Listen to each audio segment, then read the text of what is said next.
कि मृत्यु लोक में भगवान विष्णु कह रहे हैं जब ब्रह्मा जी ने सृष्टि बनाई, आपके कहने पर बनाई, आपने कहा कि सृष्टि बनाओ, ब्रह्मा जी ने सृष्टि का निर्माण करा, आपने जंघा से करा, मनु शत्रुपा को उत्पन्न करा, उत्तान पात प्रियवत कन्या देवहूति प्रसूति आकुति ये सब प्रकट हुए, हृदय से दक्ष प्रकट हुए, सबका मंगल विवाह भी हुआ, सृष्टि का आगे भी बढ़ा। आपके कहने पर यह सृष्टि का निर्माण हुआ। पूरी सृष्टि में, पूरे संसार में, पूरी भूमंडल पर ऐसा कोई मनुष्य नहीं जिसको दुख नहीं।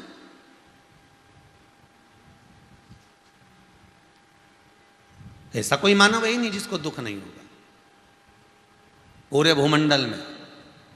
अगर बेटा अच्छा हो गया, सर्विस भी लग गई, बहू भी अच्छी आ गई, पत्नी भी अच्छी आ गई, पति भी अच्छा मिल गया, सास ससुर भी अच्छे मिल गए, बहन भाई भी अच्छे मिल गए, परिवार घर गृहस्थी दौलत धन गाड़ी बंगला संपदा सब कुछ अच्छा,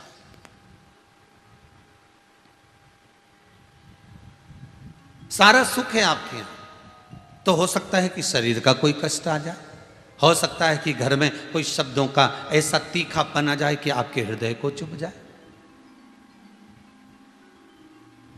संपूर्ण विश्व में, संपूर्ण सागर में, संपूर्ण भूमंडल में, संपूर्ण संसार में कोई ना कोई किसी ना किसी व्यक्ति को दुख जरूर है। ऐसा हो ही नहीं सकता कि दुख ना हो।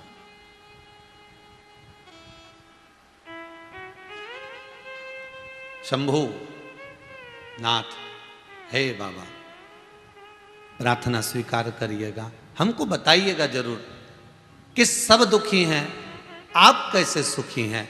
शंकर भगवान कहते हैं कोई तन दुखी, कोई मन दुखी, कोई धन बिन रहत उदास। और तुलसीदास जी लिखते हैं तुलसी या संसार में सुखी राम का दास। भगवान शिव भी वही कह रहे हैं, बहुत ध्यान दीजिएगा इस कथा पर, शंकर वही कह रहे हैं। दुख किस चीज का होगा? किसी को तन का दुख होगा, किसी को मन का दुख होगा, किसी को धन का दुख होगा, पर संपूर्ण दुख को मिटाने के लिए भगवान शंकर कहते हैं एक संपूर्ण दुख को मिटाने के लिए एक साधन है, और वो है परमात्मा का नाम। कलयुग केवल नाम आधारा, सुमर सुमर नर उतरहि पारा। इस कलिकाल में संपूर्ण विश्व में भगवान एक प्रेरणा दे रहे हैं। भगवान कार्तिक खंड के अंदर स्कंद पुराण से एक प्रेरणा दे रहे हैं कि इस प्रेरणा को ले लीजिए। आपको दुख आएगा, जरूर आएगा, आपको तकलीफ आएगी, जरूर आएगी, आपको कष्ट आएगा, जरूर आएगा। ऐसा संसार में कोई नहीं जन्मा जिसको दुख ना आए। कर्म का भोग तो भोगना पड़ेगा। मृत्यु लोक में जन्म लिया है तो दो ही कारणों से लिया, एक कर्म का भोग भोगो और दूसरा भगवान का भजन करो। दो कारण दिए हैं कि कर्म का भोग भोगना है, भजन करना है। तो भजन करना क्यों जरूरी है? कि जो दुख आ रहा है उस दुख को अगर कोई रोक सकता है तो वो भगवान का भजन रोक सकता है, उसको स्मरण रोक सकता है, उसको शिव महापुराण की कथा रोक सकती है, उसको भगवान का भजन रोक सकता है। आपका विश्वास जितना जागृत होकर आप भगवान के अनुमोदन में लगे रहोगे, उतना दुख कटता चले जाएगा।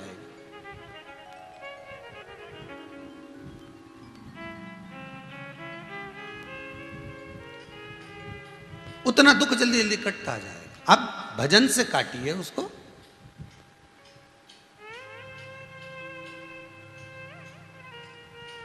मेरे भोले तेरी नौकरी सबसे बढ़िया है, सबसे खरी। तेरे दरवाजे की चाकरी सबसे बढ़िया है, सबसे खरी। मेरी किस्मत का जब गुल खिला, तब जा कर के ये दर मिला। बड़ी किस्मत चाहिए शिव महापुराण तक पहुंचने के लिए।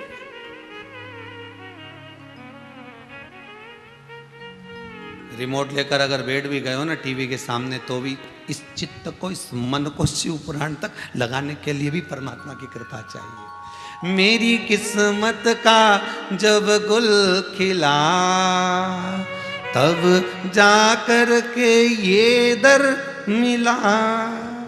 मिल गई मुझको चौखट तेरी, सबसे बढ़िया है सबसे खरी।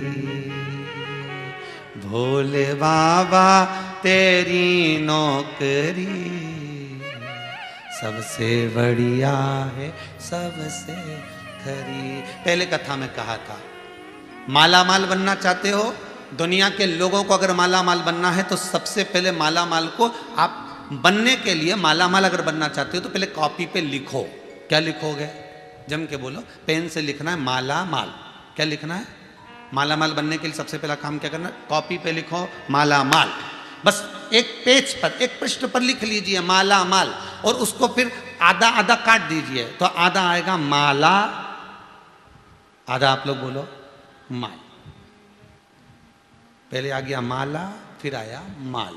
शिव महापुराण की कथा में यही शंकर कह रहे हैं, जिसने माला को पकड़ लिया, राम कृष्ण शिव भजन कीर्तन कर लिया, माला अगर पकड़ ली तो माल तो पीछे से भगवान खुद देकर जाएगा। और जिसने माल को पकड़ा तो ना वो माला का रहा ना वो माल का। माला माल बनने के लिए सबसे प्रथम तत्व है माला का स्मरण करना।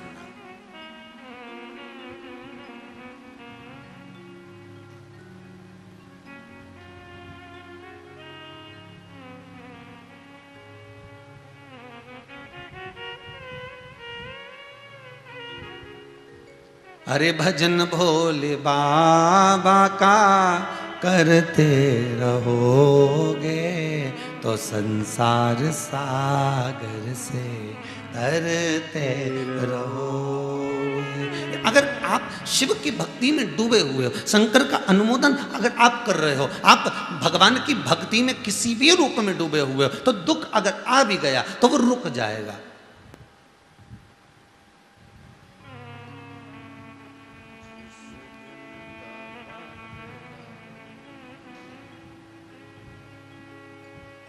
कल किसी ने एक प्रश्न लिखकर भेजा है, आशीष जी ने बताया था व्हाट्सएप पर कि ये प्रश्न बड़ा विचित्र आया है गुरुजी, आप उत्तर देंगे क्या? हमने कहा बताइए बेटा। तो आशीष जी बोले प्रश्न है कि गुरु तलवार होता है कि ढाल होता है? गुरु तलवार होता है कि ढाल होता है? आप उत्तर देंगे?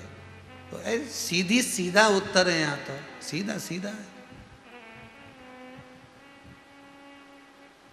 जब काम ना चलता था तीर और कमानों से, विजय नटवर की होती थी बंसी की तानों से। गुरु को तलवार उठाने की जरूरत नहीं पड़ती, गुरु की तो वाणी ही तलवार का काम कर जाती है। एक विद्वान पत्रकार, एक विद्वान कवि, एक विद्वान पत्रकार, एक विद्वान कवि, एक विद्वान लेखक, एक विद्वान वक्ता, एक विद्वान गुरु, एक विद्वान शिक्षक, इनको तलवार उठाने की जरूरत नहीं है, इनकी कलम ही तलवार है।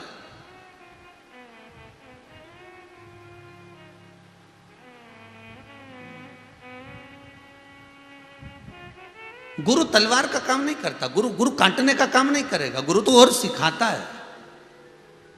गुरु तो सिखाता है कि ये तलवार का काम नहीं है। यहाँ पर हो आप लोग आए और मन में सोच कर आए हम कुबेरेश्वर धाम जा रहे हैं, हम सीहोर जा रहे हैं, वहां पर जोरदार 2-4 तलवार लेके चलते हैं, तो यहाँ के झगड़ा करने आए?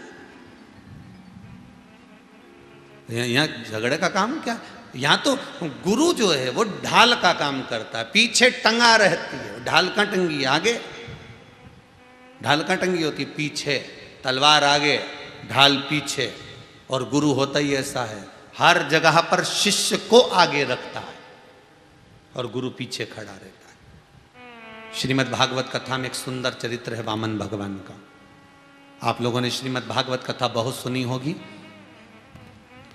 बहुत सुनी होगी श्रीमद् भागवत कथा, तो उसमें आपने सुना होगा जिस समय पर राजा बलि के दरवाजे पर वामन भगवान भिक्षा मांगने के लिए जा रहे हैं कि मुझे भिक्षा दे दीजिए 3 पग। राजा बलि दरवाजे पर खड़ा हुआ है, बोलो महाराज ब्राह्मण देवता मैं आपको क्या दूं? भिक्षा 3 पग, बस 3 पग।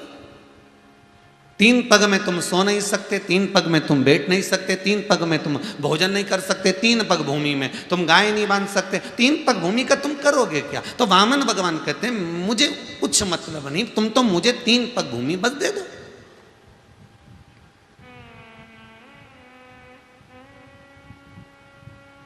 आप तो केवल मुझे 3 पग भूमि दीजिए, मुझे उससे कोई मतलब ही नहीं है कि आप 3 पग भूमि में क्या करना है। नहीं प्रभु, एक काम करता हूँ, राजा बलि कहता मैं अपने पांव से नाप कर आपको दे देता हूँ। वामन भगवान ने मन में सोचा अगर तेरे पांव से नब्बाना होता तो मैं यहाँ आया काय को रे?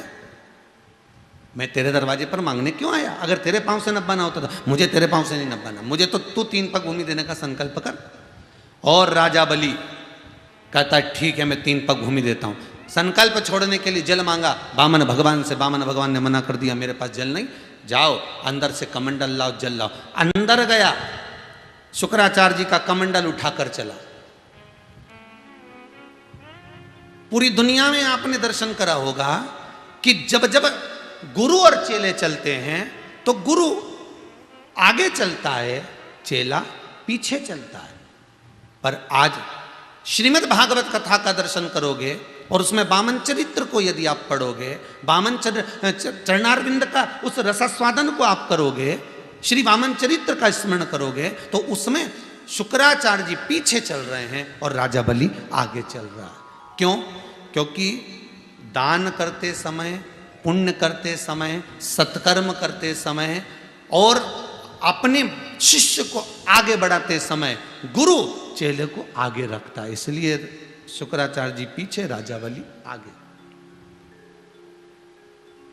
शुक्राचार्य जी कहाँ हैं? पीछे, राजा बलि आगे। जब दरवाजे पर पहुंचे और शुक्राचार्य जी ने देख लिया कि तो भगवान विष्णु है, तो शुक्राचार्य जी अब आगे आ गए। 1 पग भूमि मत देना इसको, ये ब्राह्मण का बालक नहीं है, ये त्रिकालदर्शी भगवान विष्णु है। बस ढाल का काम एक ही है, गुरु का काम एक ही है।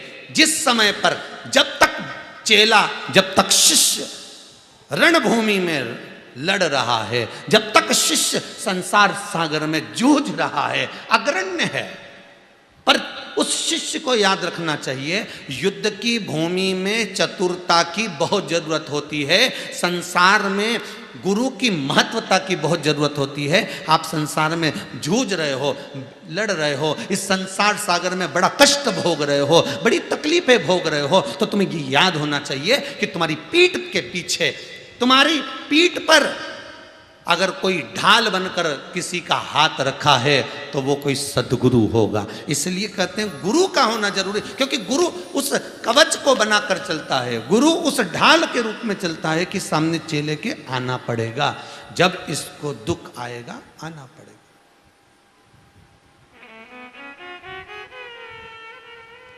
आए ना आए प्रभु कुटुम कबीला, भक्तों के प्रभु आप सहारा, आकर दरस दिखाना पड़ेगा, अंत समय गुरु आना पड़ेगा। अंत समय में परमात्मा सम्मुख।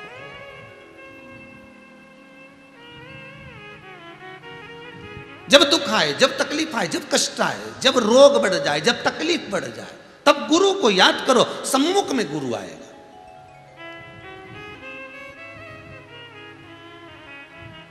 बहुत बहुत ध्यान दीजिएगा। कभी कभी सोचने में आता है द्रौपदी का चरित्र, उसका चीर खिंचा रहा था और उसके गुरुजी सिंहासन पर बैठे थे। किसके? जितने लोग कथा सुन रहे हो बड़े सावधानी से सुनना महाराज, ये बहुत विचित्र, वो तो ये बहुत बहुत साधुवाद है जी गर्ग जी।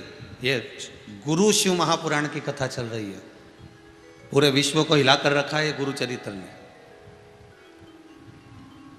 भारत की भूमि तो भूमि, विदेशों में भी लोग शिव महापुराण की इस गुरु चरित्र शिव महापुराण को ऐसे सुन रहे हैं कि क्या वर्णन करें। और ये मोबाइल पर तो ऐसी लाइन लगी, लोगों ने कथा का रस तत्व ऐसे ग्रहण कर रहे हैं। हमको कभी कभी आश्चर्य होता है कि गजब कि 40-40 हजार, 30-30 हजार, 50-50 हजार लोग एक साथ मोबाइल पर शिव महापुराण का इस गुरु चरित्र को श्रवण कर रहे हैं। मैं नमन करता हूं आपकी भक्ति को साहब। जितने मोबाइल पर टीवी पर सुन रहे हैं आपकी भक्ति को नमन करता हूं। विदेशों में जितने सुन रहे हैं, आज वो कनाडा से बच्ची बोल रही थी, गुरुदेव बड़ी कृपा करी, बड़ी दया है, दिन में नहीं सुन पाती, रात को सुनती हूं, पर कथा सुने बगैर मेरा चित्त नहीं लगता। वो कनाडा में कथा श्रवण। तो हमने पूछा क्यों आई हो यहाँ पर, तो कहा गुरुदेव 10 वर्ष तक संतान नहीं थी, शंकर जी की कथा सुनी, उपाय करा, 10 वर्ष के बाद मेरे यहाँ पुत्र हो गया, उसको धोख लगवाने। तो ये प्रेम है, ये आनंद है, ये चित्तवृत्ति है, ये भाव है। मैं नमन करता हूं आपकी भक्ति को, गुरु भक्ति को। आप जो श्रवण कर रहे हैं उस भक्ति को मैं नमन करता हूं। इतना उत्साह आपके बीच में कि व्हाट्सएप पर आपने लिख लिख के डाला है, गणेश जी के गुरु ये, गणेश जी के गुरु ये, गणेश जी के गुरु ये, गणेश जी के गुरु ये, इतने मैसेज करे, गजब। और कम से कम खुशी इस बात की है कि आप गणेश जी के पीछे तो पड़े, प्रसन्नता तो इस बात की है ना। रामकृष्ण परमहंस जी एक बार वृंदावन में आ गए, मथुरा के रेलवे स्टेशन पे उतर रहे, तो रामकृष्ण परमहंस जी मथुरा के रेलवे स्टेशन पे उतरे तो उल्टे उतरे, पाँव के बल नहीं उतरे थे, सिर के बल उतरे। तो स्वामी विवेकानंद जी ने पूछ लिया, गुरुजी स्टेशन है, आप पाँव के बल उतरो गिर जाओगे, सिर के बल क्यों उतर रहे हो उस मथुरा के रेलवे स्टेशन पर। रामकृष्ण परमहंस जी कहते हैं, जिस ब्रज की रज में मेरे कृष्ण ने, जिस ब्रज की रज में मेरे ठाकुर ने, जिस ब्रज की रज में मेरे नारायण ने अपना चरण रखा था, उस ब्रज की रज में मैं सबसे पहले अपना सिर रखना चाहता हूं, इसलिए सिर के बल उतरे थे, पांव के बल नहीं उतरे थे, मस्तक के बल उतरे थे। पूरे मथुरा के लोग वहां पर रामकृष्ण परमहंस जी को घेर लिए, और रामकृष्ण परमहंस जी को घेर कर सबने एक प्रश्न कर दिया, गुरुदेव हमारे मन के संशय को मिटा दो। गुरुजी ने पूछा, कौन सा संशय है आपका, आपके भीतर का संशय क्या है वो बताइए। तो कहा, हमारे भीतर का संशय एक है कि आधी रात को भगवान बंसी बजाते थे और गोपियां अपना घर छोड़ कर आ जाती थी, सुध भूल कर आ जाती थी। ऐसा बंसी में था क्या कि गोपियां आधी रात को भाग कर आ जाती थी? गोपियां अपना घर छोड़ देती थी, गोपियां अपने बच्चों को छोड़ देती थी, गोपियां अपने पतियों को छोड़ देती थी और भागकर यमुना जी के घाट पर पहुंच जाती थी। आखिर उस बंसी में ऐसा क्या था? हमारा बस इतना सा प्रश्न, उसका उत्तर दे दीजिए। उस बंसी में ऐसा क्या था जो गोपियां भाग कर आ जाती थी? रामकृष्ण परमहंस जी ने कहा, इतनी भीड़, लाखों की जनता, और प्रश्न भी बड़ा भारी है। रामकृष्ण परमहंस जी बोले, रात को 2:30 बजे उत्तर दूंगा, वही यमुना के घाट पर, जिसको आना हो आ जाना, सुना दूंगा कि आखिर बंसी में ऐसा क्या था जो गोपियां आधी रात को दौड़कर अपना परिवार छोड़कर आ जाती थी।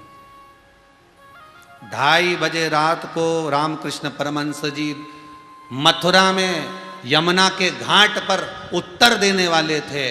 रात्रि को 11 बजे से भीड़ बढ़ना जो चालू हुई, इतनी भीड़ ऐसी बढ़ती चली गई, ऐसी बढ़ती चली गई कि सारे जितने मथुरा के निवासी, वृंदावन, गोकुल, बरसाना, आनंदगांव, ब्रजधाम के सब की सब यमुना जी के घाट पर पहुंच गए। आज गुरुदेव उत्तर देंगे कि बंसी में ऐसा क्या था जो गोपियां आधी रात को अपना घर छोड़कर आती थी। 2:30 बजे उत्तर देना था, 2 बजे सब इकट्ठे हो गए, 2:30 बज गई, रामकृष्ण परमहंस जी नहीं आए, गुरुदेव नहीं आए। 3 बज गई, गुरुजी नहीं आए। 3:30 बज गई, गुरुजी नहीं आए। 4 बज गई, गुरुजी नहीं आए। 4:30 बज गई, गुरुजी नहीं आए। 5 बज गई, गुरुजी पहुंच गए।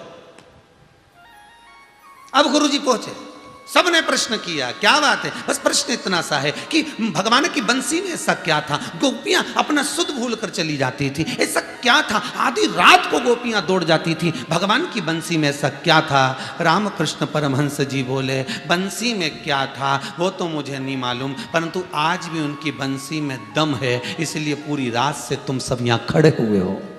पूरी रात से तुम लोग यहां खड़े हो, आज भी उनकी बंसी में दम तो है, इसलिए रात भर से इंतजार कर रहे हो कि उनकी बंसी में क्या था। पर मुझे लगता है उनकी बंसी में केवल प्रेम का एक स्वर था, क्योंकि प्रेम ही जोड़ता है, प्रेम ही एकाग्रित करता है, प्रेम ही वात्सल्यता लाता है, प्रेम ही करुणा लाता है, प्रेम ही नैनों में नीर लाता है, प्रेम ही आनंद और उमंग लाता है, प्रेम ही जगत को जीना सिखा जाता है। उनकी बंसी में प्रेम जरूर था, जो आप सब इकट्ठे होकर यहां आए,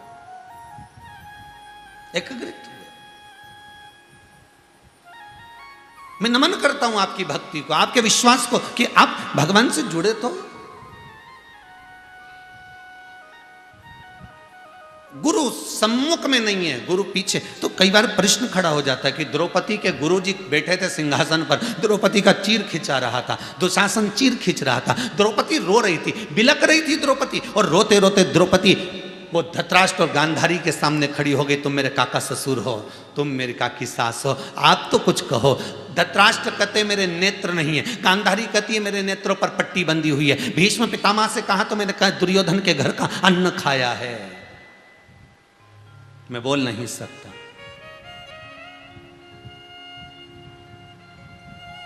मैं बोलूंगा नहीं, मैंने दुर्योधन के घर का अन्न खाया, ठीक है।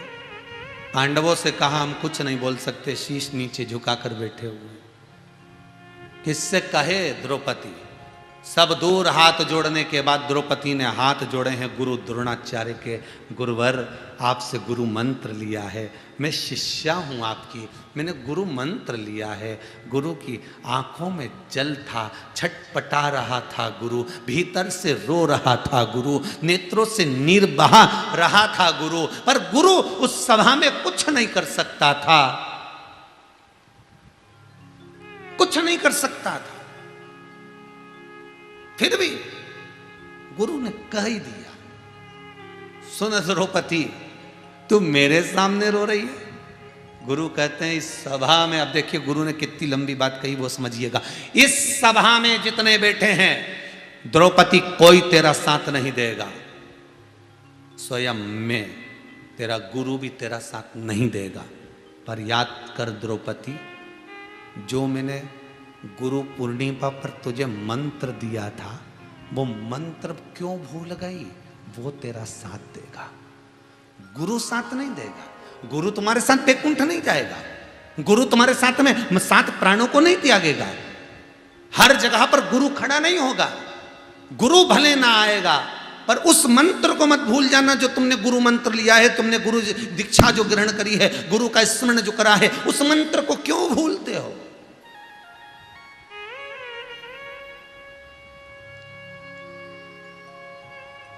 वो श्री शिवाय नमस्तुभ्यम शिव महापुराण के उस मंत्र को क्यों भूलते हो? क्यों भूल रहे हो उस मंत्र को? क्यों भूलते हो गुरु मंत्र को? आप गुरु को बुलाना चाहते, गुरु जी आप आ जाओ हमारा काम अच्छा हो जाएगा, गुरु जी आप पाँव रख दो हमारा काम अच्छा। गुरु जी आए मना नहीं है, गुरु जी लड्डू पेड़ा खाए मना नहीं है, गुरु जी बादाम काजू खाए मना नहीं है, गुरु जी तुम्हारे आए ना माला माला पहने वो भी चलेगा, गुरु जी साल श्रीफल ले वो भी चलेगा, पर गुरु के आने से जो काम नहीं होगा वो काम कैसे होगा? गुरु के मंत्र से। द्रौपदी की बुद्धि में बैठ गया कि मैंने सब कुछ करा, सबके आगे हाथ पैर जोड़े, अब कुछ नहीं करना, अब तो गुरु मंत्र का जाप करना। और जो द्रौपदी ने गुरु मंत्र का जाप करना प्रारंभ करा, ऐसा जाप करा कि परमात्मा हिल गया, ऐसा हिला कि भगवान को आकर तुरंत चीर बढ़ाना पड़ा। अब द्रौपदी को प्रसन्नता हुई तो द्रौपदी किसी को नहीं देखी, सबसे पहले गुरु द्रोणाचार्य को देखी। गजब की कृपा करी गुरुदेव, उस मंत्र ने करुणा कर दी। अब दुनिया के लोग के कि हम क्या करें, बड़े दुखी हैं, हम क्या करें, ये तो हम नहीं बताएंगे, ये बताएगी शिव महापुराण की कथा। अब तो जो मंत्र मिला है, जो उपदेश मिला है, जो आपको ज्ञान प्राप्त हुआ है, जो शिव महापुराण में एक एक छोटे छोटे उपाय बताए जाते हैं, शिव महापुराण में छोटे छोटे से उपाय छोटे छोटे से टोटके आपको बता दिए जाते हैं, उसको करो, विश्वास रखकर करो, तो भगवान क्यों ना आएगा? कैसे ना आएगा?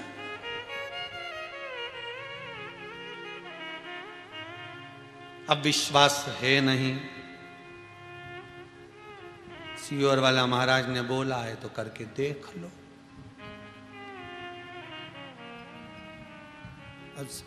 एक बार मुख से नहीं निकला कि नहीं, शंकर जी की शिव पुराण में कथा में मैंने सुना था, शिव महापुराण की वाणी है, झूठी नहीं हो सकती, अपन ऐसा उपाय करके देखते हैं।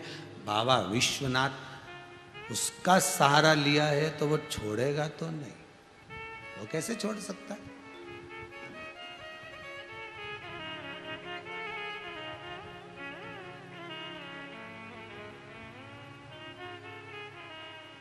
गुरु पीछे, समय पर आगे आ सकता है। ढाल पीछे है, समय पर आगे आ सकता है, भले पीछे हो।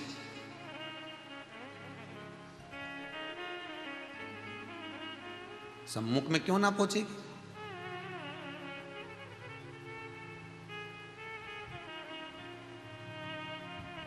भगवान विष्णु कह रहे हैं भगवान शिव से, संपूर्ण दुनिया में, संपूर्ण संसार सागर में सबको दुख है, आप सुखी कैसे? कोई तन दुखी, कोई मन दुखी, कोई धन बिन रहत उदास, तुलसी या संसार में सुखी राम का दास। जो भगवान की भक्ति में जुड़ा हुआ है, शंकर जी कहते हैं वो संसार का सबसे सुखी व्यक्ति है, सबसे सुखी। अच्छा, कई दुनिया के कई लोगों को तो गुरु के पास जाकर मांगना भी नहीं आता। हम तो सीधी सीधी बात कहते हैं, गुरु के पास क्या, लोगों को तो मंदिर में भी मांगना नहीं आता। लोग भगवान विष्णु के मंदिर में, लक्ष्मी जी के मंदिर में, राम जी के मंदिर में, कन्हैया जी के मंदिर में, बिहारी जी के मंदिर में, भगवान के मंदिर में जाते ऐसी कहते हैं भगवान लक्ष्मी दे दो। भगवान को कितना बुरा लगता होगा, हमारी पत्नी हम काहे को दें? मांगने का भी तो तरीका होता है। आप जाके किसी आप तो एक काम करो, ये जो तुम भगवान विष्णु से कह रहे हो ना, भगवान के मंदिर में जाके, राम मंदिर में जाके, कृष्ण मंदिर में जाके, भगवान के मंदिर में जाके तुम कहते भगवान बड़ा दुखी हूं, लक्ष्मी दे दो, तो ये बात तुम अपने पड़ोसी की जाके एक बार तो बोल के लीला भाई दे दो, एक बार बोल के तो देख। नहीं, एक बार बोल के देख। भगवान के मंदिर में डायरेक्ट जाकर कर भगवान लक्ष्मी दे दो। भगवान को भी तो मन में आए कि बताओ, मेरा भगत मेरे दरवाजे पर आकर मेरी धर्म पत्नी को मांग रहा है। हाँ, अगर तू प्रेम से कहता, मांगने का भी तरीका होता है, हे नारायण, हे मेरे राम, हे मेरे कृष्ण, हे मेरे बिहारी जी, हे मेरे ठाकुर जी, हे मेरे भगवान, ऐसी कृपा कर दो, मेरी माता लक्ष्मी मेरे घर से रुष्ट होकर चली गई है, 2 साल से बड़ा दुखी हूँ, मेरी माँ मेरे घर का रास्ता भूल गई है, आप मेरे पिता हो, लक्ष्मी मेरी माँ है, पिताजी मेरी माता को लेकर आप मेरे घर चलिए, मैं बड़ा दुखी हूँ। आज 2 साल, 3 साल, 4 साल, 5 साल हो गए, मेरा व्यापार घटता जा रहा है, पिताजी कृपा करिए, जगत का बाप नहीं सुनेगा तो कौन सुनेगा? तब भगवान कहेंगे, लक्ष्मी तेरा पुत्र आया था, आज अपन दोनों अपने बेटे के घर चलते हैं, बड़ा दुखी है वो, चल मेरे साथ चल। तब नारायण लक्ष्मी को लेकर आएगा। तुम डायरेक्ट एक लोटा पानी चढ़ाया नहीं, लक्ष्मी दे दो, अगरबत्ती लगाई नहीं, लक्ष्मी दे दो। एक आध बार पड़ोसी के यहाँ प्रैक्टिकल तो करके देख, लीलाबाई दे दो, फिर देख न कमला भाई न लीला भाई, फिर देख वो मुझे जूता पड़ी नहीं हो, न प्लास्टिक का हो तो प्लास्टिक का, न चामड़े का हो तो चामड़े का, फिर जो धड़ेगा। क्या रे बोला, क्या तू क्या बोला तूने? है मांगने का भी एक तरीका होता है कि क्या कैसे मांगा जाए। एक चेला एक गुरुजी के यहाँ बहुत सुंदर गीत गाता था, गुरुजी को प्रसन्न करने के लिए खूब सुंदर सुंदर आलाप लगाता, बहुत सुंदर सुंदर स्वर लगाता, ऐसे सुंदर सुंदर गीत गाता, गुरुजी बड़े प्रसन्न होते। बहुत बढ़िया, क्या जोरदार आवाज है, भगवान की कृपा है, बहुत गजब करा है साहब, क्या आवाज दी है भगवान ने, बड़ी करुणा करी साहब, बहुत कृपा करी। चेले के मन में एक दिन आया, मैं इतना अच्छा गाता हूँ, गुरुजी को सुनाता हूँ। गुरुजी के पास में एक घोड़ी बड़ी सुंदर है, जिस घोड़ी पे गुरुजी दिन भर घूमते हैं, खूब सुंदर घोड़ी है, कितना सुंदर घोड़ी है, उस पे गुरुजी सफेद कलर की घोड़ी उस पे घूमा करते हैं। ये घोड़ी मुझे मिल जाए तो मेरी जिंदगी संवर जाए। और एक दिन वो फिर गाने के लिए बैठा और गुरुजी इतने प्रसन्न हुए कि आज गुरुजी के मुख से निकल गया, मांग तुझे क्या चाहिए, और इसने डायरेक्ट कह दिया, गुरुदेव वो घोड़ी दे दीजिए। वो घोड़ी दे दी। इतनी प्रसन्नता उसके लिए। बस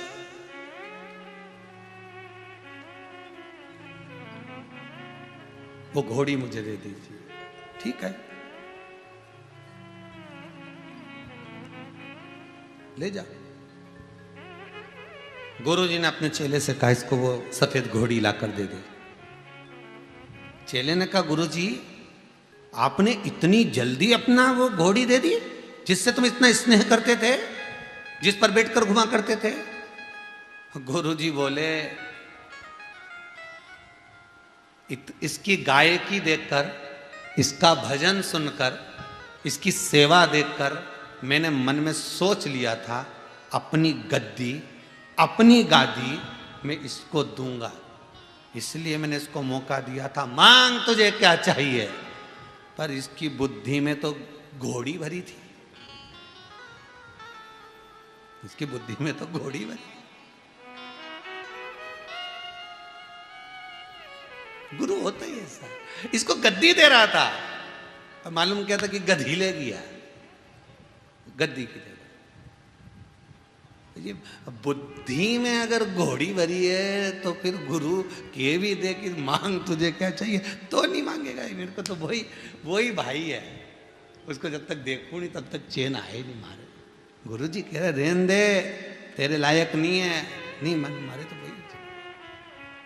ठीक है, जहां राज की गद्दी मिल रही थी, राज सिंहासन मिल रहा था, मान सम्मान मिल रहा था, सत्कार मिलने की तैयारी थी, पर घोड़ी के चक्कर में सब कुछ निपटा गया।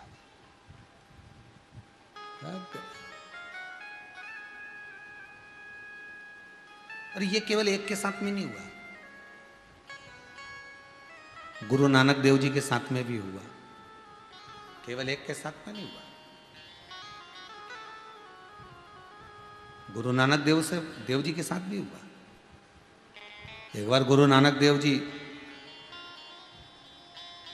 अपने चेले से कह रहे थे ये एक ओटला बना, मिट्टी ला, ईंट लगा, ओटला बना।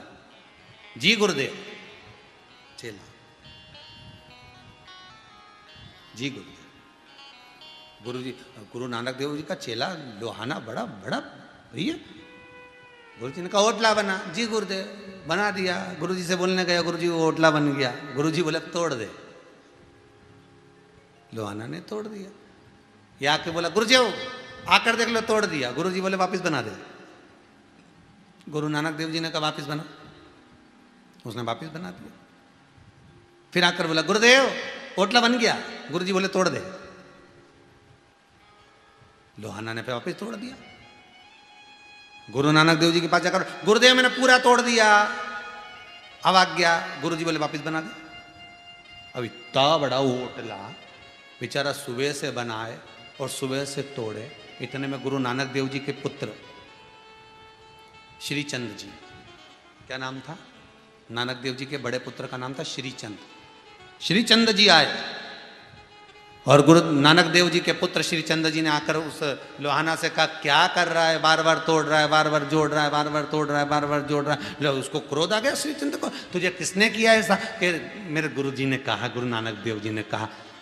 श्रीचंद ने मन में सोचा बताओ पिताजी भी कहाँ इसको बेचारे को परेशान, तो तू क्यों बना रहा है? पिताजी से मना कर दे एक बार कि मैंने एक बार बना दिया, अब तोड़ने का बोल रहा है, फिर बनाना, फिर तोड़ने का बोल रहा है, तू क्यों बना रहा है? गुरु नानक देव जी के पुत्र श्रीचंद कहते हैं कि तू एक बार जाकर मना क्यों नहीं कर देता गुरुदेव से कि मैं अब नहीं बनाऊंगा। लोहाना कहता है गुरु के सामने बोलने की सामर्थ्यता भी तो हो कि मैं मना कर सकूं। गुरु के शब्दों को मैं नहीं काट सकता। वो 50 बार बोलेंगे मैं 50 बार बनाऊंगा, वो 50 बार कहेंगे मैं 50 बार करूंगा। जैसा गुरु कहेंगे मेरे को करना है, ठीक है। अब गुरु जी को लगा, गुरुदेव नानक जी महाराज को लगा कि ठीक है। दूसरे दिन गुरु नानक देव जी ने देखा कि श्रीचंद नानक देव जी का पुत्र स्नान कर टिप टॉप कपड़े पहनकर, बढ़िया जोरदार, बढ़िया शानदार वस्त्र पहनकर गुरु नानक देव जी का पुत्र श्रीचंद आया। और श्रीचंद आया तो उन्होंने, नानक देव जी ने कहा बेटा श्रीचंद गौशाला में चले जा, इतना सारा गाय ने गोबर कर दिया है, जाकर सारा उठाकर बाहर फेंकिया, झाड़ू लगा दे, जा जा। तो श्री चंद ने पिताजी से कहा, पिताजी अब भी तो नहाया, अब भी हाल कपड़े बदले,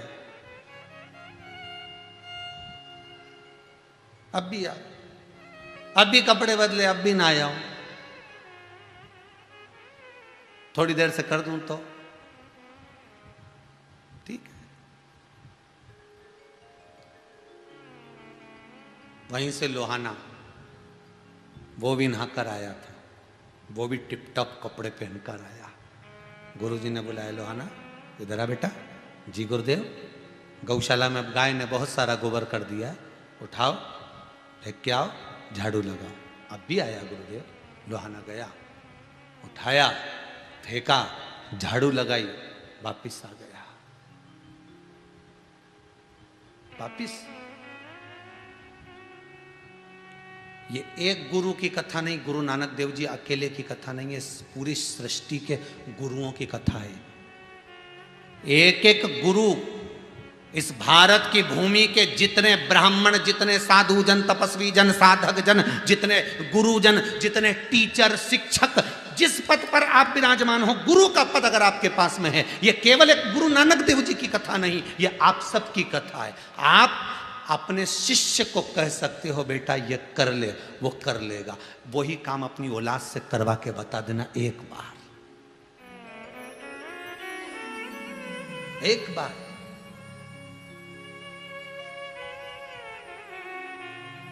गुरु और शिष्य का संबंध क्या है? शिव महापुराण की कथा बता रही कि गुरु और शिष्य का संबंध कैसा है, वो बताया जा रहा है। एक बार जितने शिक्षक हैं, जितने गुरु हैं, जितने साधक हैं, जितने उपासक हैं, जितने साधु जन, तपस्वी जन, जितने जितने ऊंचे ऊंचे पदवे पर जितने गुरुजन बैठे हैं, एक काम आप अपनी औलाद को बताओ और एक काम आप अपने शिष्य को बताओ। वो शिष्य को, जो वो शिष्य तुमसे अधिक स्नेह करता हो। औलाद भी तुम्हारी स्नेह, क्योंकि तुम्हारे रक्त से बनी हुई है। शिष्य से ज्यादा तो औलाद प्रिय होना चाहिए, और औलाद की प्रियता भी होती है क्योंकि पूरी प्रॉपर्टी उसको मिलने वाली। तो एक काम कर कर देखना, जितना आप अपने शिष्य को कहो उतना आप अपने पुत्र को पहले कहना, बेटा जरा जरा करिए। वो उठने में देरी लगा सकता है, वो जाने में देरी लगा सकता है, पर जो शिष्य आपका है, आप उसको एक बार कह देंगे, जा तो रे, ये कर कर आना बेटा। अभी गया, अभी आया। थोड़ा संबोधन बुरा लगेगा व्यासपीठ का, आपको थोड़ा लगेगा सियोर वाला महाराज बहुत कड़क कड़क बोले, तो उसमें कोई दिक्कत वाली बात नहीं है। सरसों का तेल सान के डाल लेना कानों में, उसमें कोई दिक्कत वाली बात नहीं है। पर सुनना, कथा थोड़ी सी लगेगी। एक टीचर, अगर माँ भी अगर शिक्षिका है, माँ भी अगर टीचर है, माँ भी अगर गुरु है, पिता भी अगर गुरु है, अगर वो किसी पदवे पर बैठा है, किसी औहदे पर बैठा है, गुरु की गादी पर बैठा है, एक काम अपने पुत्र को बताना, पहले उसको बताना, अपने पुत्र को, जो तुम्हारे खून से बना है, तुम्हारे रक्त से बना है, तुम्हारी धड़कनों से, तुम्हारे हृदय चित्त से बना है, जो तुम्हारे द्वारा निर्मित हुआ। एक काम अपने पुत्र को बताना, वो आनाकानी कर जाएगा, वो टाला मटोली कर जाएगा, वो करने में देरी कर जाएगा। और एक काम अपने शिष्य को बताना, शिष्य दौड़ कर चला जाएगा, कर कर आ जाएगा। बस गुरु और शिष्य का यही संबंध सबसे पहला है, सबसे पहला संबंध यही है।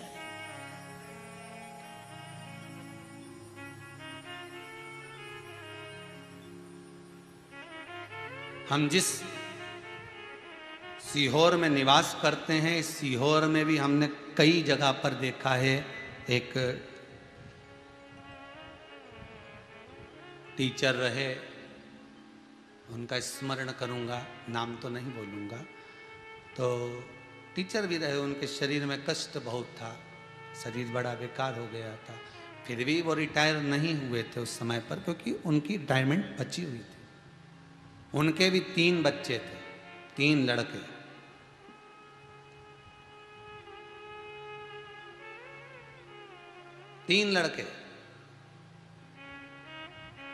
पूरे स्कूल लाइन में हमने देखा, वो जो शिक्षक थे, जो टीचर थे, उनको स्टूडेंट अपनी गाड़ी पर बिठाकर स्कूल लेकर आते थे। स्कूल से दूसरा स्टूडेंट उनको छोड़कर घर आ जाता था, पर पूरी स्कूल लाइफ में हमने देखा उनके 3 बेटे में से एक बेटा कभी उनको स्कूल छोड़ने नहीं आया, कभी नहीं आया।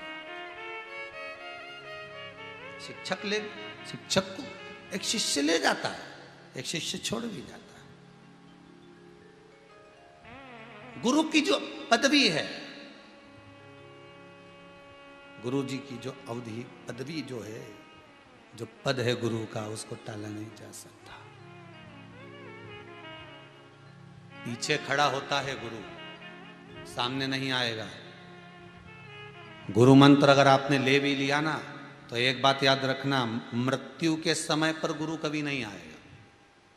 क्यों आएगा? तुम के देख लेना गुरु जी से, गुरु जी हम तुमसे गुरु मंत्र ले रहे हैं, हम जब मरेंगे तो तुमको भी मरना पड़ेगा। गुरु जी बोले रहने दे दीदी, तू तो अकेली मंत्र रहने दे, तेरा हम काय को मरे तेरे साथ में? तुम मरोगे तो क्या गुरु तुम्हारे साथ मरेगा? तुम प्राण छोड़ोगे तो क्या तुम्हारे साथ गुरु प्राण छोड़ेगा? चाहे गुरु जी को कितनी भी माला पहना लो, चाहे गुरु जी को कितना भी श्रीफल दे लो, चाहे साल उड़ा लो, चाहे ड्राई फ्रूट्स का डब्बा दे दो, चाहे मिठाई दे दो, चाहे लड्डू दे दो, चाहे पेड़ा दे दो, तुम कितना भी धन लुटा दो गुरु जी के ऊपर, तुम मरोगे तो क्या गुरु जी तुम्हारे साथ मरेगा? नहीं, गुरु तुम्हारे साथ प्राण नहीं छोड़ेगा। पर गुरु एक बात जरूर कहेगा, मैं भले ना हूं, पर मैंने जो मंत्र दिया था वो तेरे साथ जाएगा। कहा?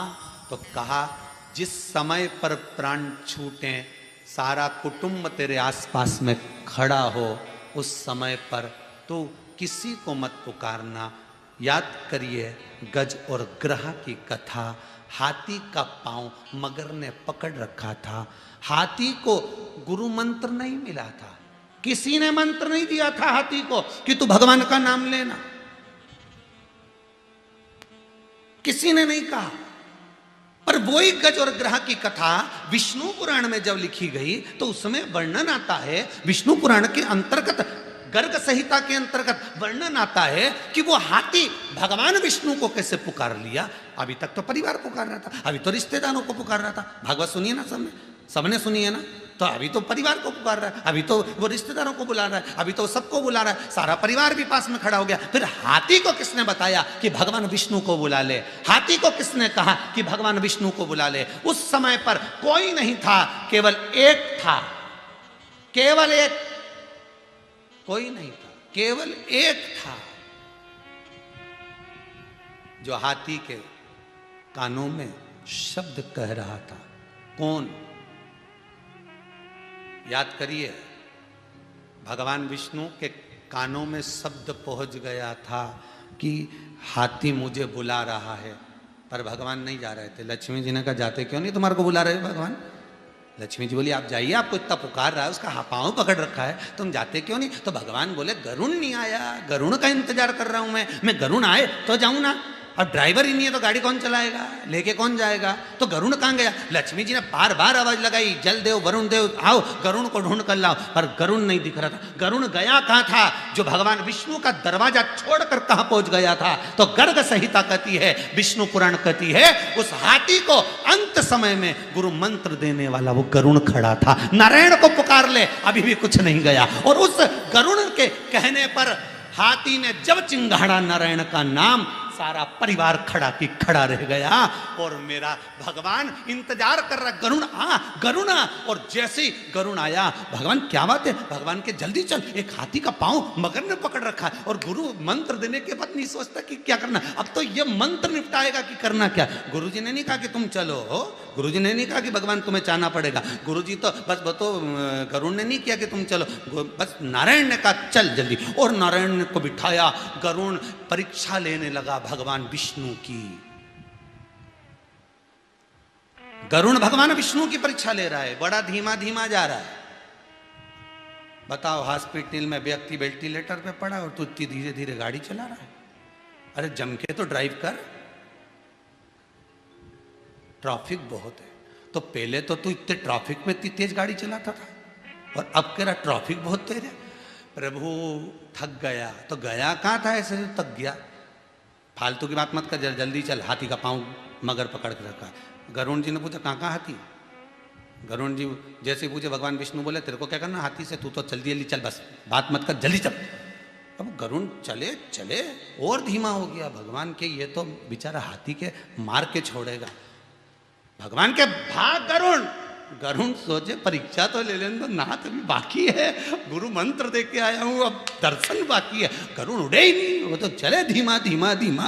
भगवान ने देखा ये मानेगा नहीं, और भगवान चढ़ गए गरुण के ऊपर, दोनों पांव रखे मेरे नारायण ने, और जो गुरु मंत्र का जाप जैसे ही हाथी ने करा, भगवान गरुण छोड़कर चले गए, गरुण को बिसरा दिया, अब तू उड़ता रहे। और भगवान भागे, सीधे हाथी के पास पहुंचे, सुदर्शन उठाया, मगर का शीश काट दिया। गरुण ऊपर से देखकर पुष्प बरसा रहा, गजब की कृपा करी, मंत्र ने काम कर दिया जो मैं नहीं कर पाता। गुरु जो काम नहीं कर पाता वो मंत्र कर कर निकल जाता है। ये गुरु मंत्र है, ये गुरु मंत्र है। ऐसी रंगो गुरुदेव चुनर मेरी, ऐसी रंगो गुरुदेव। राम लक्ष्मण भरत शत्रुघ्न हनुमत मेरी चूनर में, सरयू जैसी लहरा पाड़े ऐसी रंगोरे गुरुदेव, चुनर मेरी ऐसी रंगो गुरुदेव। संसार में हाथी को भी गुरु मंत्र मिल गया, वो भी अंत में सवर गया, अंत समाधि।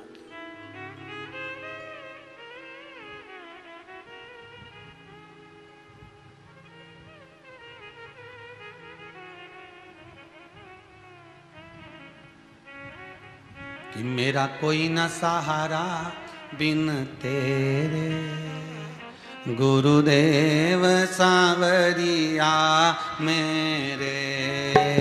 मेरा कोई ना सहारा बिन तेरे, गुरुदेव सांवरिया मेरे। मेरा कोई ना सहारा बिन तेरे, गुरुदेव सांवरिया मेरा कोई ना सहारा बिन तेरे, गुरुदेव सांवरिया मेरे। मेरा कोई ना सहारा बिन तेरे, गुरुदेव सांवरिया मेरे। मेरा कोई ना सहारा बिन तेरे, गुरुदेव सांवरिया मेरे। गुरुदेव सांवरिया मेरे, गुरुदेव सांवरिया मेरे। ओ गुरुदेव सांवरिया मेरे, गुरुदेव सांवरिया मेरे। ओ मेरा कोई ना सहारा बिन तेरे, गुरुदेव सांवरिया मेरे। मेरा कोई ना सहारा बिन तेरे, गुरुदेव सांवरिया मेरे।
मेरे हो मैं तेरा हूँ। मैं तो जन्म जन्म से तेरा हूँ। मैं तो जन्म जन्म से तेरा हूँ। मेरा कोई न सहारा बिन तेरे, गुरुदेव सांवरिया मेरे। मेरा कोई ना सहारा बिन तेरे, गुरुदेव सांवरिया मेरे। मेरा कोई न सहारा बिन तेरे, गुरुदेव सांवरिया मेरे। मेरा कोई ना सहारा बिन तेरे, हे गुरुदेव गुरुदेव सांवरिया मेरे। संभो।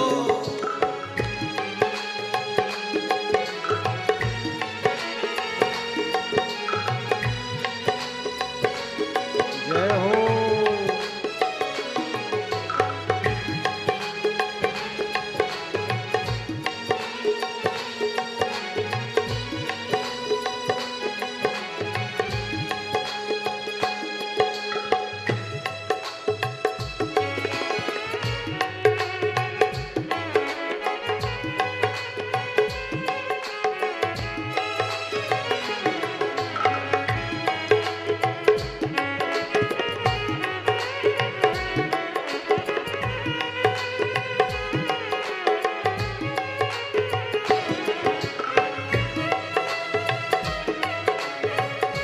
हर बोले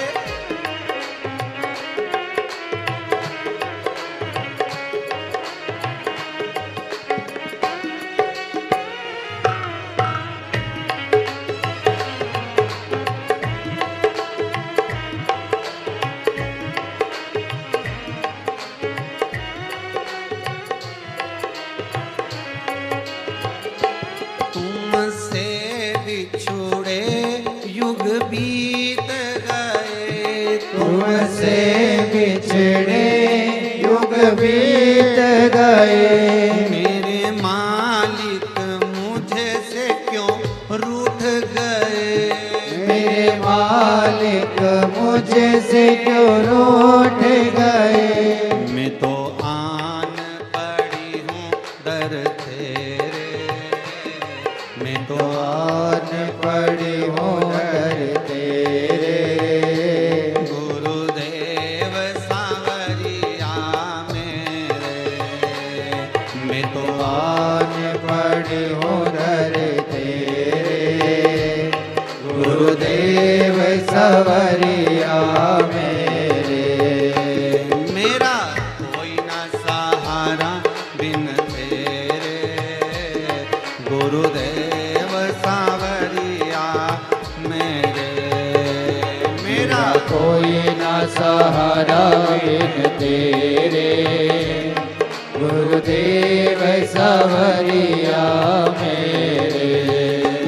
गुरुदेव सांवरिया मेरे, गुरुदेव सांवरिया मेरे, गुरुदेव सांवरिया मेरे, गुरुदेव सांवरिया मेरे। चित्त वृत्ति में गुरु का संबोधन पीछे वाले हो, पर समय पर मंत्र आगे होना चाहिए, मंत्र अग्रण्य हो। गुरु नानक देव जी महाराज अपने पुत्र श्री चंद्र को बोले जाइए जाकर गोबर उठाओ, नहीं उठाए गए, थोड़ी देर से चले जाऊंगा। पर उसी समय पर लोहाना गया, उठाया, वापिस ना लिया, स्नान कर लिया, कपड़े बदल लिए, फिर आ गया। गुरुदेव, गुरुजी बोले ए लोहाना, आज मैं तेरा नाम बदलना चाहता हूं। गुरुदेव, मेरा नाम? हाँ। क्यों? लोहाना, आज से मैं तुझे अंगद देव कहूंगा। गुरु नानक देव जी का सबसे प्रिय शिष्य था अंगद देव। लोहाना का नाम अंगद देव कर दिया। अंगद देव। गुरु नानक देव जी महाराज अपने पुत्र को कोई गादी नहीं दी। गुरु नानक देव जी महाराज ने अपने उस अंगद देव को गादी दे दी, पुत्र को नहीं दी। कई लोगों ने कहा ये आप गलत कर रहे हो, पुत्र को देना चाहिए। तो क्या पुत्र उस हिसाब से भी तो रहे। माता पिता तो अपने बेटे को जिस दिन बेटे की शादी करे ना उस दिन पूरी चाबी दे दे, पर लक्षण तो दिखे, पहले समझ में तो आए कि सही साठ है कि नहीं है। नहीं तो मालूम पड़े दे दे, अपने को देना तो आज नहीं तो कल देना। बोलो सही है कि गलत है। जितने टीवी पर कथा सुन रहे हो, आज चाबी नहीं दोगे, बाद में दोगे, बाद में नहीं दोगे तो मरने के बाद दोगे, देना तो पड़ेगी। कौन सा तुम बांध के ले जाने वाले।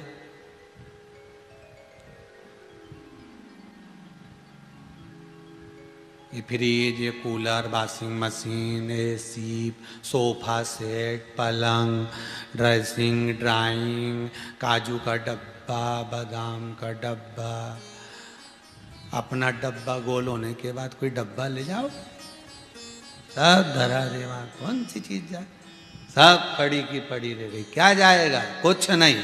जो तुमने दान करा, जो तुमने पुण्य करा, जो तुमने सत्संग करा, जो तुमने संकीर्तन करा, जो तुमने नाम लिया, जो तुमने स्मरण करा, जो तुम भगवान की भक्ति में डूबे, इसके सिवाय कुछ नहीं जाएगा। भगवान शंकर स्कंद पुराण में श्री भगवान विष्णु को कह रहे हैं कि केवल अगर संसार में मैं सुखी हूं तो भगवान के नाम से सुखी हूं,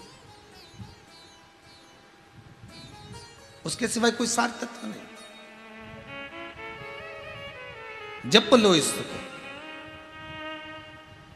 इसमें मुझे सुख का अनुभव हो जाता है। शिव जी कहते हैं बस इसी कारण मैं सुखी हूं। कोई तन दुखी, कोई मन दुखी, कोई धन बिन रहत उदास, तुलसी या संसार में सुखी राम का दास। जो भगवान की भक्ति में सदा रमा हुआ है, जो भगवान के भजन में, कीर्तन में, नाम स्मरण में सदा जुड़ा हुआ है, बस वही बचा हुआ है, वही सुखी है।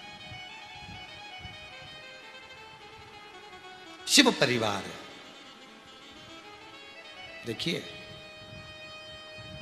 कार्तिक बाबा भी कोई कम नहीं, कितने उद्दंडी, वो भी बहुत उपद्रव करते थे।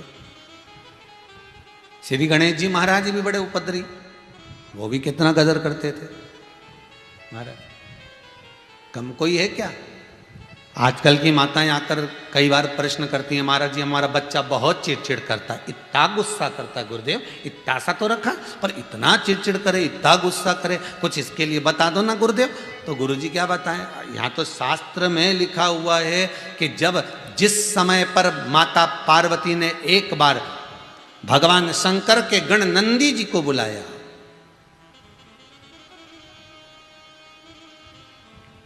ए नंदी इधर आओ। नंदी बोले हाँ माता जी। बोलिए क्या आज्ञा है। नंदी जरा जाकर हमारे लिए थोड़ा सा काम कर कर आओगे क्या। नंदी बोले माँ जाने को तो चले जाता, पर अभी पिताजी का थोड़ा सा भगवान का थोड़ी सेवा रह गई है, वो और कर दूं फिर मैं चले जाऊंगा। क्योंकि नंदी शिव का गुण है, वो भगवान शंकर की आज्ञा बिना कहीं नहीं जा सकता। शिव जैसी आज्ञा करेंगे वैसी ही वो मानेगा। नहीं अभी जाता हूं, थोड़ी देर में बस सेवा करा, अभी जाता हूं। इतने में माता इंतजार करती रही, नंदी आएगा, नंदी आएगा, पर नंदी आया ही नहीं। एक बात अपनी जिंदगी में हमेशा याद रखना, विष दे दो पर विश्वासघात मत करो। बोल दिया आएगा आएगा आएगा, पता कब आएगा। एक बार अगर नंदी कह देते, एक बार अगर नंदीश्वर बोल देते, एक बार नंदी के मुख से निकल जाता संबोधन कि मां अभी नहीं आ सकूंगा, तो वो संबोधन भी श्रेष्ठ था, वो संबोधन भी श्रेष्ठ है।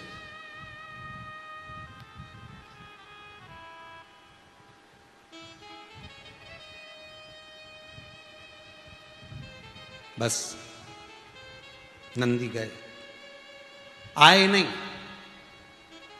माता को क्रोध आ गया और माता उसी समय पर अपनी सखियों से बोली कि मेरे तन पर उपटन लगाओ। तन पर उपटन लगाया। माता उपटन लगाकर स्नान करने के लिए जाती हैं। तन के उपटन को मां जगज्जननी जगदम्बा ने निकालकर एक पुतला तैयार करा। सखी ने कहा कितना सुंदर पुतला लग रहा है, पर इसमें अगर प्राण आ जाए तो इसमें क्या देरी है। और माता ने हाथ में जल लिया, जल लेकर उस पुतले में प्राण दिए। प्राण आते से ही वो बालक प्रकट हो गया। उसका नाम विनायक हो गया। क्या नाम पड़ा? विनायक। पहरेदारी के लिए लगा दिया, किसी को अंदर मत आने देना। सबसे पहले नंदी पहुंचा। नंदी ने जाकर उस बालक को देखा। कौन है रे तू? बालक कहता है मैं अपनी माता का पुत्र हूं, मेरा नाम विनायक है। अच्छा, यहां क्या कर रहा है? मेरी माता अंदर स्नान कर रही है, मैं अंदर किसी को नहीं जाने दूंगा। नंदी ने कहा मुझे माता ने बुलाया था, मुझे माता ने बुलाया था, मुझे जाने दे। इतने में विनायक बाहर खड़े होकर आवाज लगाए, माता नंदी आए हैं कोई। और नंदी आकर करें कि माता आपने बुलाया था। इतने में माता का क्रोध और बढ़ गया कि गजब नंदी, कब बुलाया था और तू कब आ रहा है? कब बुलाया और तू कब आ रहा है? गजब नंदी, गजब। माता ने कह दिया विनायक, कह दे माता स्नान कर रही है, मिल नहीं सकती। बोल दो, बोलो जाकर। ठीक है मां। और तुरंत विनायक ने जाकर कह दिया नंदीश्वर मां नहीं मिलना चाहती है आपसे, हो आप जाइए, यहां से जा सकते हो। नंदी अंदर जाने लगा, मुझे माता से बात करना है, तुम उत्तर क्यों दे रहे हो? अच्छा, ये जो बीच में होते हैं ना, इनकी बड़ी आफत हो जाती है। बेटा और बहू का झगड़ा हो रहा हो और बीच में सास बोल देना। अब बेचारी किसके पक्ष में बोले? बहू के पक्ष में बोले तो बेटा को बुरे लग जाए, और बेटे के पक्ष में बोले तो बहू को लग जाए। बताओ, इनका तो बेटा है तो पक्ष तो लेगी सर। अब बेचारी सास भी सोचे पक्ष किसका लूं। तो जिस समय बेटा बहू का झगड़ा हो, घर के बुजुर्गों को चाहिए इनको एक कमरे में छोड़ दो, तुम अच्छे से झगड़ लो, अपन बाहर बैठ जाओ। जब अति हो तब बोल, जब अति होने लगे तब बीच में जाकर खड़े हो जाओ, ए चलो उधर। और सबसे पहले बहू से कुछ नहीं कहना, सबसे पहले अपने पुत्र से कहना। दुनिया में सबसे ज्यादा टेंशन ही यही है कि सास अगर डांटने का तैयारी करती है तो सबसे पहले बहू को, ये तो है ही ऐसी, ये तो है ही ऐसी। तो इसलिए तो बहू को गुस्सा आ जाता है कि अब आंदे डुकरिया तेरा नंबर, अब आंदे। सबसे पहले अपने पुत्र को डांटो, ए चल बाहर निकल, अभी आइए ना वो। तू तो इतना समझदार है, इतनी बड़ी बड़ी बात करता था, और तू बताए उससे झगड़ा कर रहा है। तेरे से छोटी है, समझ नहीं है उसमें भी। यार तू तो अकलमंद है। फिर चिल्लाएगा, बस ये सारे लक्षण तुम ही सिखा रही है। हम सिखा रहे हैं ना, बहू हमारी हम साथ लेंगे, तू तो बस जा, दुकान जा, तो यहां से निकल। फिर बहू को लगेगा मेरी सास ने मेरा पक्ष लिया, उसको लगेगा। और जहां तुमने कहा ना सब ये इसी के लक्षण है, तो फिर वो भी बदला निकाल लेगी। अब आ डुकरिया, अब आ पीछे। थोड़ा सा अपने पुत्र को डांटिए। तुम मां हो, पुत्र का पक्ष ले सकती हो। तुम मां हो, पुत्र को डांट सकती हो, पर मां पुत्र को नहीं डांटती, मां पुत्र का पक्ष लेती है। इसीलिए ससुर को बहू की ओर गिरना पड़ता कि बेटा तू चिंता मत करो। तो कई बार फिर सास को गुस्सा आ जाता है, तुम बिगाड़ रहे हो बहू को, नहीं तो मैं तो छठी का दूध याद दिला दूं। इतने में ससुर बोले, हाँ दिख रही है, शांति रख ले। फिर वो ससुर, भाई जब कोई पक्ष नहीं लेगा तो ससुर तो पक्ष लेगा ना, कोई तो पक्ष लेगा। अब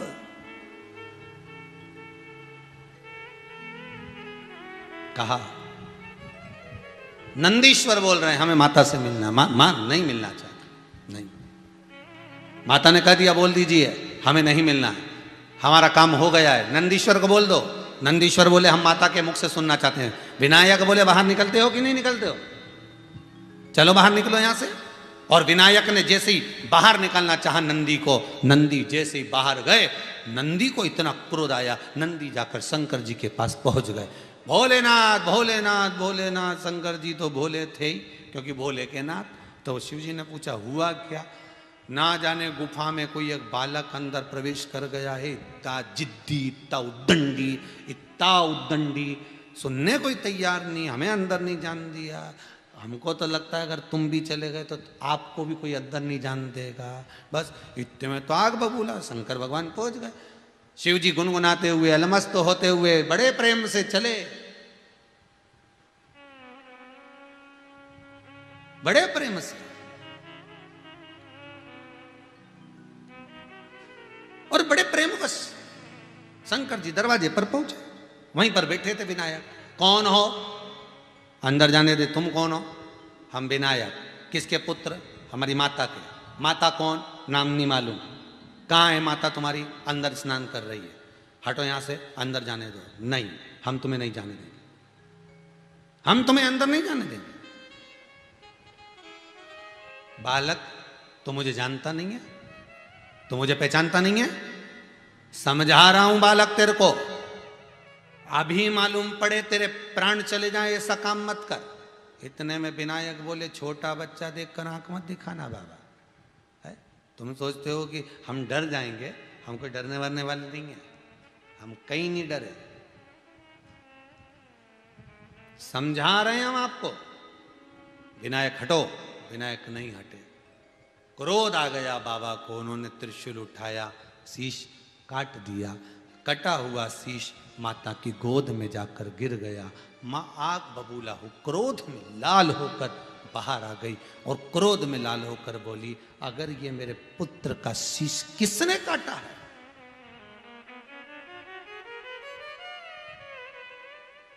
कौन है जिसने मेरे पुत्र का शीश काटा? पार्वती आपका पुत्र? हाँ, ये मेरा पुत्र है। नंदी ने मेरा कहना नहीं माना, इसलिए मैंने पुत्र को प्रकट किया।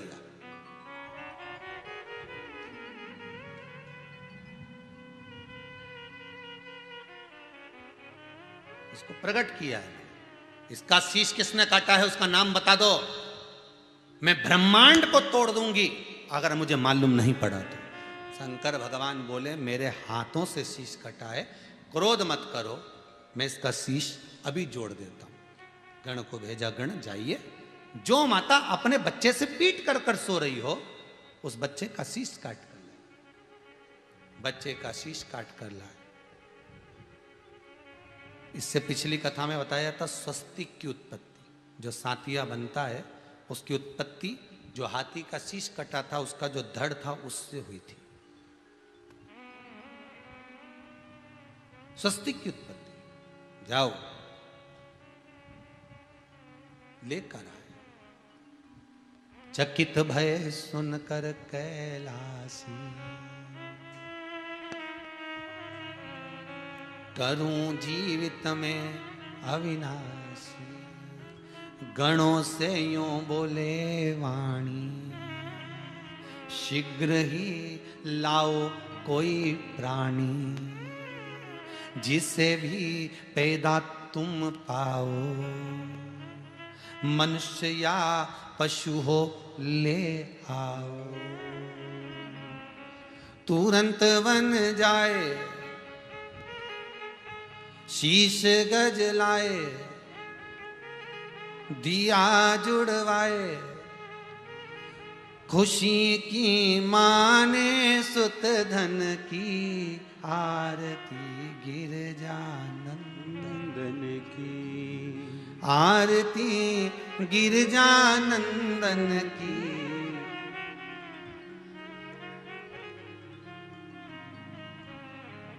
भगवान लाइए, गए, दौड़े, लाकर शीश दिया, जोड़ दिया। जोड़ा तो माता ने कहा आपने मेरे पुत्र के मस्तक कौन सा लगाया, आपको ज्ञात है प्रभु? आपको ज्ञात है? आप शीश कौन सा लगा रहे हो? हाथी का शीश? भगवान बोले जो मिल गया वो लगा दिया, जो चिंता मत कर। कभी अपना ही तो हाथ है और अपना ही ऑपरेशन है, कभी भी चेंज कर सकते हैं, उसमें टेंशन मत ले। हो जो लगा दिया वो लगा दिया, हो लगा दिया, ठीक है। आशीर्वाद मिल गया, खूब आशीर्वाद मिल गया, खूब मिल गया, ढेर आशीर्वाद मिला, 33 कोटि देवताओं का आशीर्वाद मिला। इतना आशीर्वाद मिला, इतना मिला, इतना मिला कि गणेश जी महाराज उद्दंडी हो गए। इससे हर किसी की यहाँ शादी में जाते, उनके घर में जितने कपड़े शादी के दूल्हा दुल्हन के जितने कपड़े रखे रहते, अपने चूहे को साथ ले जाते। ये तो सबसे बात करते रहते, चूहे को धीरे से कोनी मार देते, सबके दूल्हा दुल्हन के कपड़े कटवा देते। जब दूल्हा दुल्हन कपड़े पहन के आते तो उनके कपड़े सब दूर से कटरे कटरे निकलते। बच्चे आज के ज़माने में जो ये जीन्स की जो फैशन निकली ना, फटी हुई, ये समझ लेना उस समय पर भी चूहे कतरे थे, तो जो कपड़े उस समय के रखे थे वो आज चल गए, ठीक है। बस वो आज चल रहा है। अब बहुत उपद्रव, बहुत उपद्रव। माताएं कहती हैं हमारा बच्चा बड़ा उपद्रवी है, हमारा बच्चा बड़ा चिड़चिड़ करता है, हमारा बच्चा बड़ा क्रोध करता है, हमारा बच्चा ऐसा करता है। बिल्कुल मत घबराना, तुम्हारे बच्चों से जाता तो परमात्मा के बच्चे अर्थात भगवान शिव के पुत्र भगवान श्री गणेश जी, यशोदा मैया के पुत्र भगवान कृष्ण जी, कौशल्या मैया के पुत्र श्री राघव जी। जरा इनका भी तो चरित्र उठाकर देखो, कितना कितना उपद्रव था है। मेरा कन्हैया इतना उपद्रवी थे, इतने उपद्रवी थे कि एक गोपी ने शिकायत कर दी यशोदा मैया से, और यशोदा जी से शिकायत कर दी। ये जाके रात को जैसे ही सोई, कन्हैया आधी रात को इसके कमरे में चले गए, और जिस पल खटिया पे सो रही थी उसी की खटिया के पास में इसका पति सो रहा था। पति की भी दाढ़ी बड़ी थी और इसकी चोटी बड़ी थी। अब कन्हैया ने भी क्या करा, मैया ने जो चावल बनाए थे उसका जो माड़ था ना, चावल का पानी, उसको निकाल के लोटे में धर लिया, और जाके इसकी पकड़ी चोटी, इसका पकड़ा दाढ़ी का भाग, और दोनों में चावल का माड़ लगाकर चिपका दिया। ले अब दोनों तो अच्छे चकाचक सो रहे थे, इनके सिराने पर पंखा पड़ा था। पहले वो हाथ का पंखा नहीं होता ऐसा घुमाने वाला फरकी जैसा, वो हाथ का पंखा, कन्हैया ने उससे हवा दे दे के उसको सुखा दिया, वो कल्ला ठट हो गया। अब पत्नी जैसी चोटी इधर करे तो बाबा की दाढ़ी उधर खींचा, अब बाबा उधर करे तो इधर से चोटी खींचाए।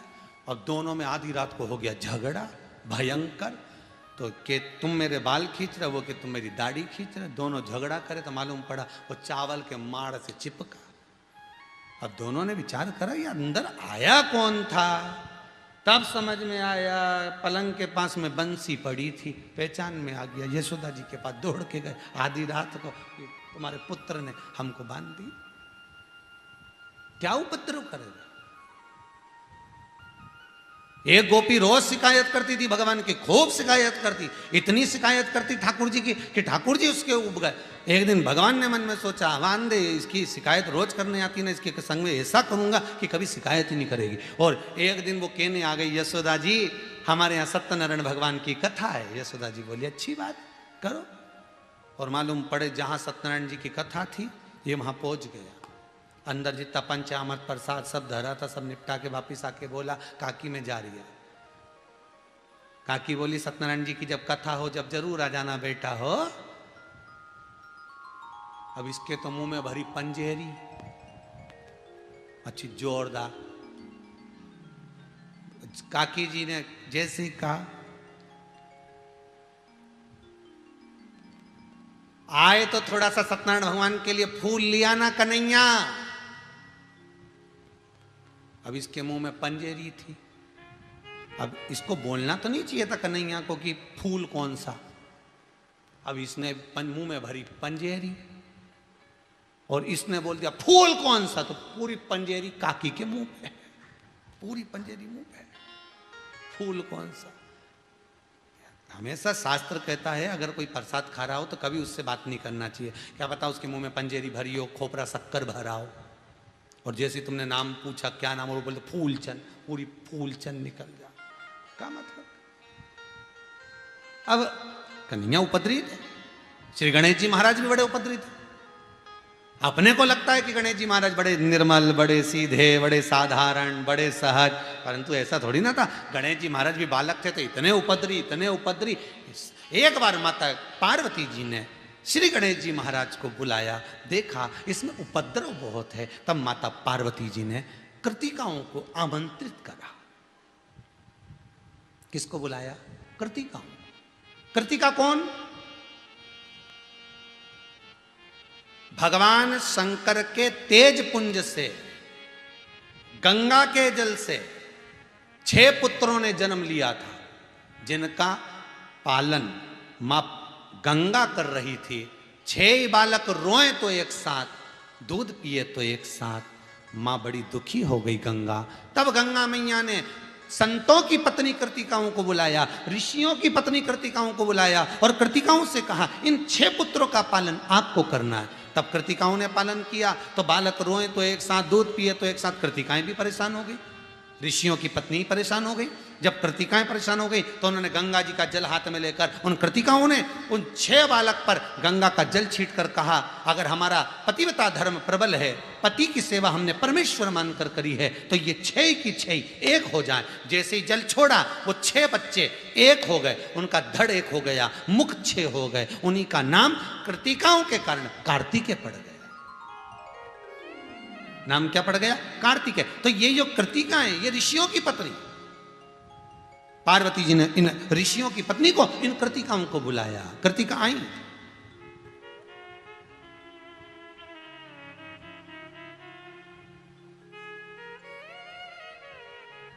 कृतिका पहुंच रही।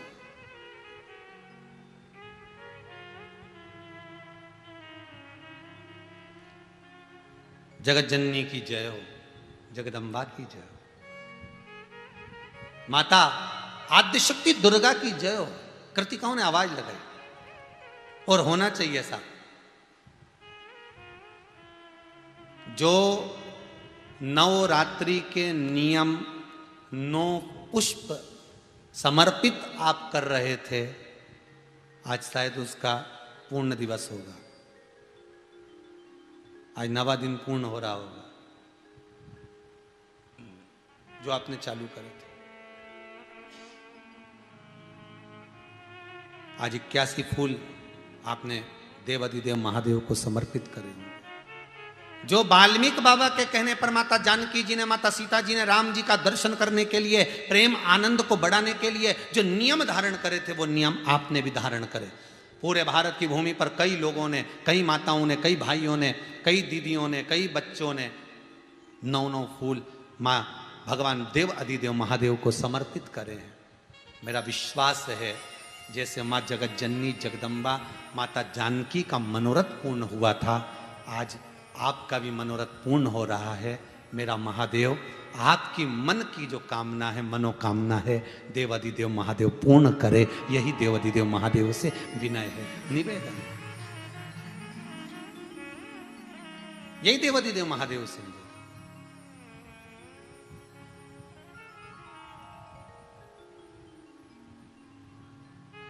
बड़ी बड़ी प्रसन्नता की बात है।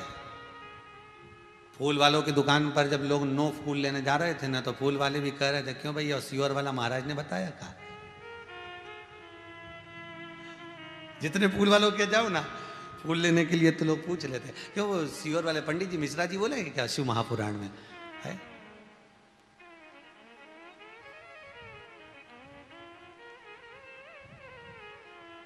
बड़ी कृपा, ये भाव है आपका। आज 81 फूल भगवान देव अधिदेव महादेव को आप समर्पित करे हैं, घी का दिया लगाकर नमन किया है। मेरा महादेव जैसे जानकी जी को राम जी से मिलाया था, बस बाबा ऐसी आपकी जिस कामना के लिए आपने ये नियम 9 दिवस का गुप्त नवरात्रे में धारण किया है, मेरा देव अधिदेव महादेव आपको वो सुख प्रदान करे। आज विराम दिवस रहेगा आपका, जो 9 दिवस की आप लोग अनुष्ठान कर रहे थे नवरात्रे का, आज उसका विराम है। शिव महापुराण का तो आज चतुर्थ दिवस है, चौथा ही है ना, चतुर्थ दिवस। पर वो 9 दिवसीय जो नवरात्रे चल रहे थे, वो विराम। कल एकादशी है, कौन सी? देव सोनी। कल देवता सो जाएंगे।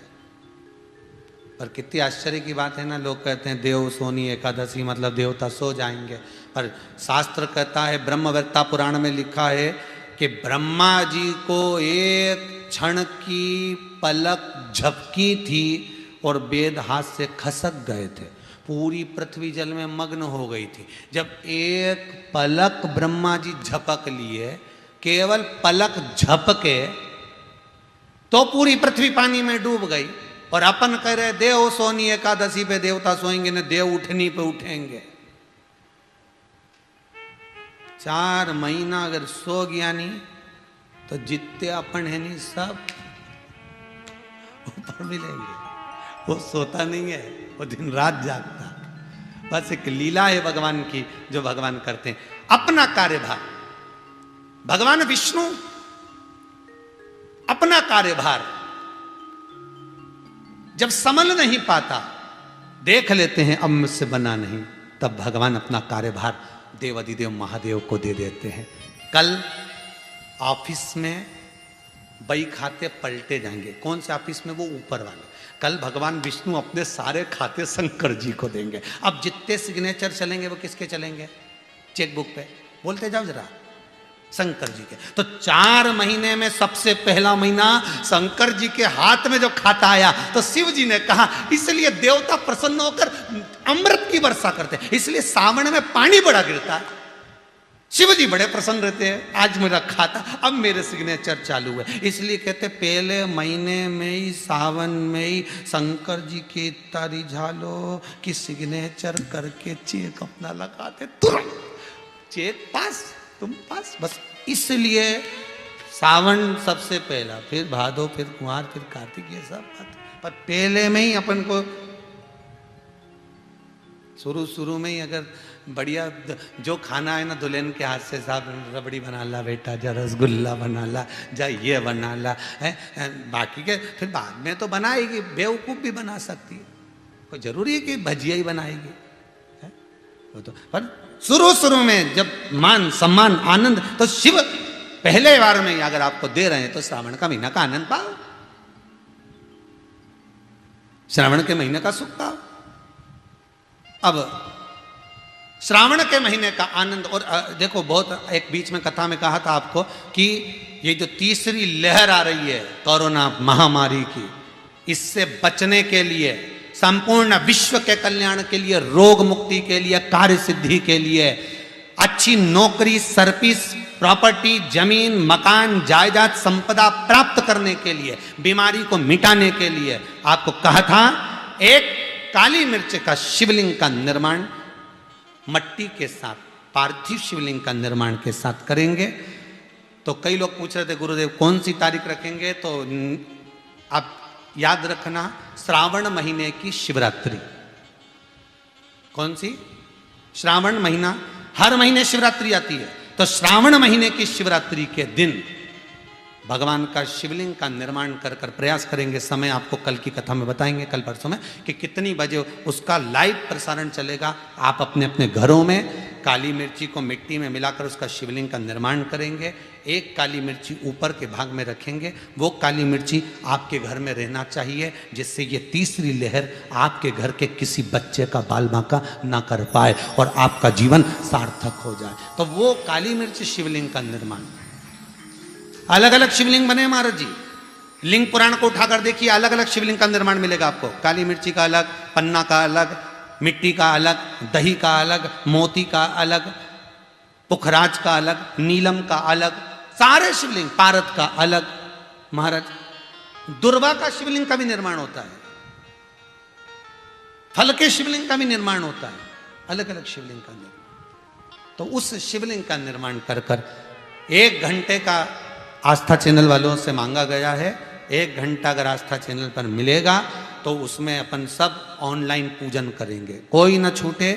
आप भी अपने रिश्तेदारों को, नातेदारों को, कुटुंबियों को, और समय लेंगे रात्रि का जिससे सब फ्री होकर आराम से रोटी मोटी सब खा खुआ के चकाचक बैठ के भगवान की पूजन करो। हमारे साथ में बैठकर शिव की आराधना करो और बाबा महाकाल महादेव शिव शंकर का आशीर्वाद प्राप्त कर कर अपने को स्वस्थ रखो, मस्त रखो और जीवन में आनंदित रखो। और दिन को रहेगा कौन सा? श्रावण महीने की शिवरात्रि, श्रावण की शायद कितनी तारीख को पढ़ना है? 6 तारीख को पढ़ना चाहिए लगभग अगस्त में पढ़ना चाहिए। देखेंगे तारीख, कल बताएंगे कौन सी तारीख। अवश्य करें शिव का स्मरण, छूटे ना। एक एक घर में फोन कर कर बोल दो, ये मौका नहीं मिलने वाला, बार बार नहीं मिलेगा। पुण्यता है, आनंद। श्री कृतिकाओं को बुलाया गया, आप आओ कृतिकाओं। कृतिका आई, बोलिए क्या बात है? कृतिकाओं ने पूछा, बात क्या? कृतिकाओं ने जब पूछा तो कहा, विनायक बहुत उपद्री हो गए हैं श्री गणेश जी महाराज, आप थोड़ी सी सीख दीजिए, जैसे आपने कार्तिकेय को समझाया ऐसा इनको समझा दीजिए। कृतिकाएं साथ में मां जगत जननी जगदम्बा के पावन चरणों का स्मरण कर रही,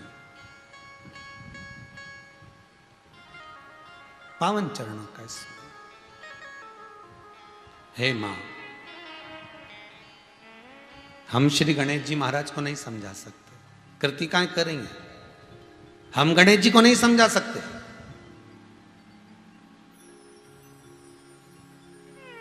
फिर मेरे पुत्र को विद्याध्ययन करने के लिए ऋषियों के पास भेजना पड़ेगा, वहां भेज दूं मैं। कृतिकाओं ने कहा भले भेज दीजिए, मना नहीं।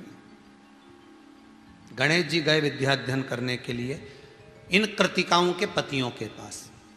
देखिएगा गणेश जी महाराज के गुरु कौन थे, उसका स्मरण करिए। आपकी जिंदगी का शायद जीवन में आपने कभी नेट पर, कभी किताबों में, कभी किसी रूप में सर्च करा कि नहीं करा, पता नहीं। कि आप तो दुनिया की चीजें सर्च करते रहते हो, ये क्या है वो क्या है, परंतु आज तक किसी के दिल में ये नहीं आया होगा कि गणेश जी के गुरु को मैं सर्च करूं कि वो है कौन, आके किताब में से ढूंढ कर लाऊं कि गुरु कौन है आखिर गणेश जी महाराज का, कौन है। कृतिकाओं के कहने पर माता पार्वती ने कहा, आप अगर मेरे पुत्र को ज्ञान नहीं दे सकते, आप मेरे पुत्र को अगर विद्वान नहीं बना सकते, तो मैं किसके पास जाऊं। तो कृतिकाओं के कहने पर मां जगत जननी, कृतिकाएं कहती हैं, आप कहती हो कि ऋषियों के पास जाएं, तो आप ऋषियों के पास चल जाओ। मां पार्वती अपने विनायक को लेकर, अपने गणेश जी को लेकर चली, चल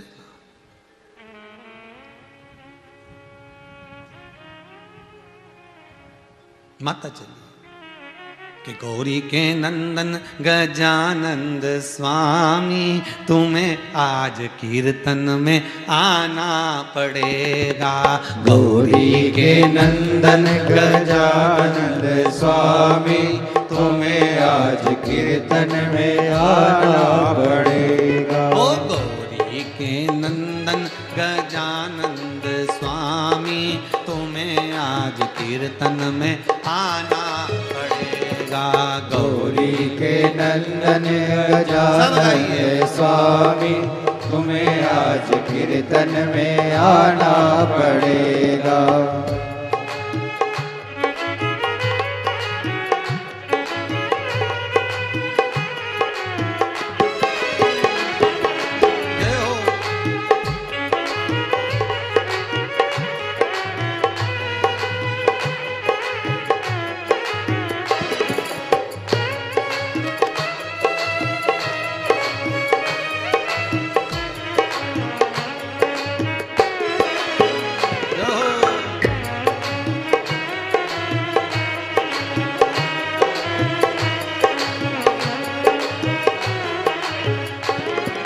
चांदी की चौकी पे आसन लगाया, चांदी की चौकी पे आसन लगा।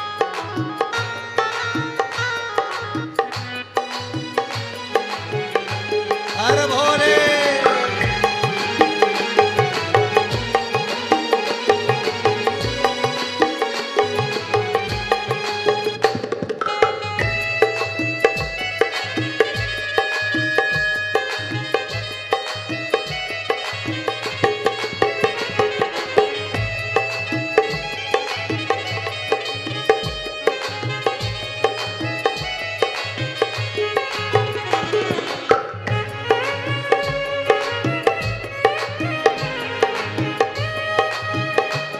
जय हो।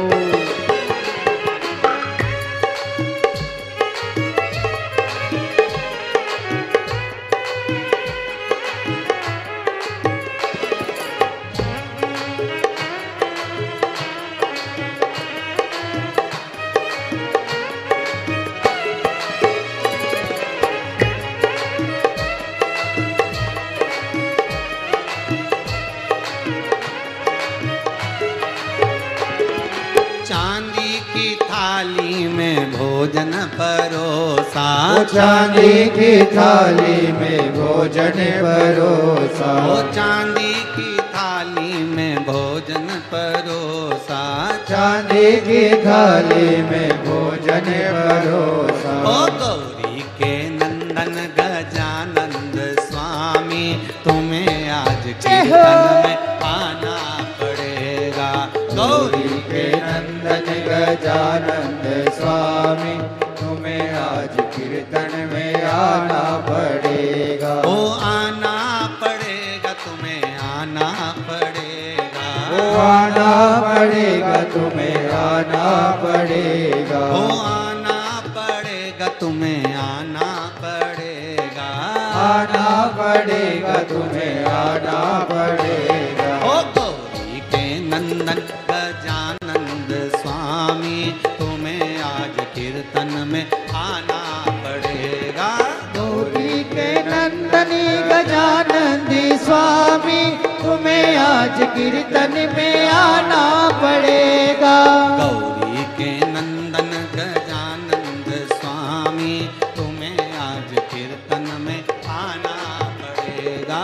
गौरी के नंदनी गजानंदी स्वामी तुम्हें आज कीर्तन में आना पड़ेगा। और चांदी की झारी में गंगा जल है, चांदी की थाली में गंगा जल है, चांदी की झारी में गंगा जल है, चांदी की थाली में गंगा जल है।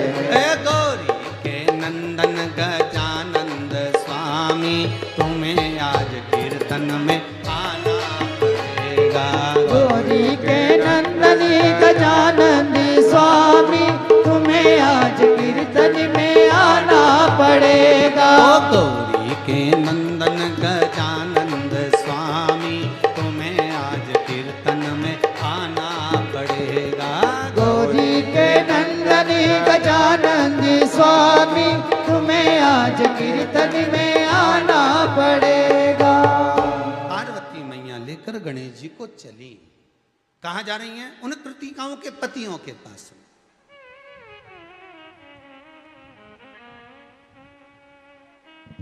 अब गुरु को ढूंढो, फिर कहेंगे बार बार। 50 बार विचार करो तब गुरु मंत्र लो। 50 बार विचार करो।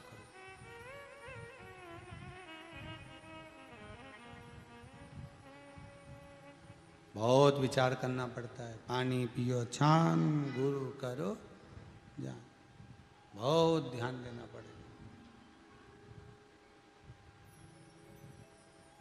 तब जाइए। चली,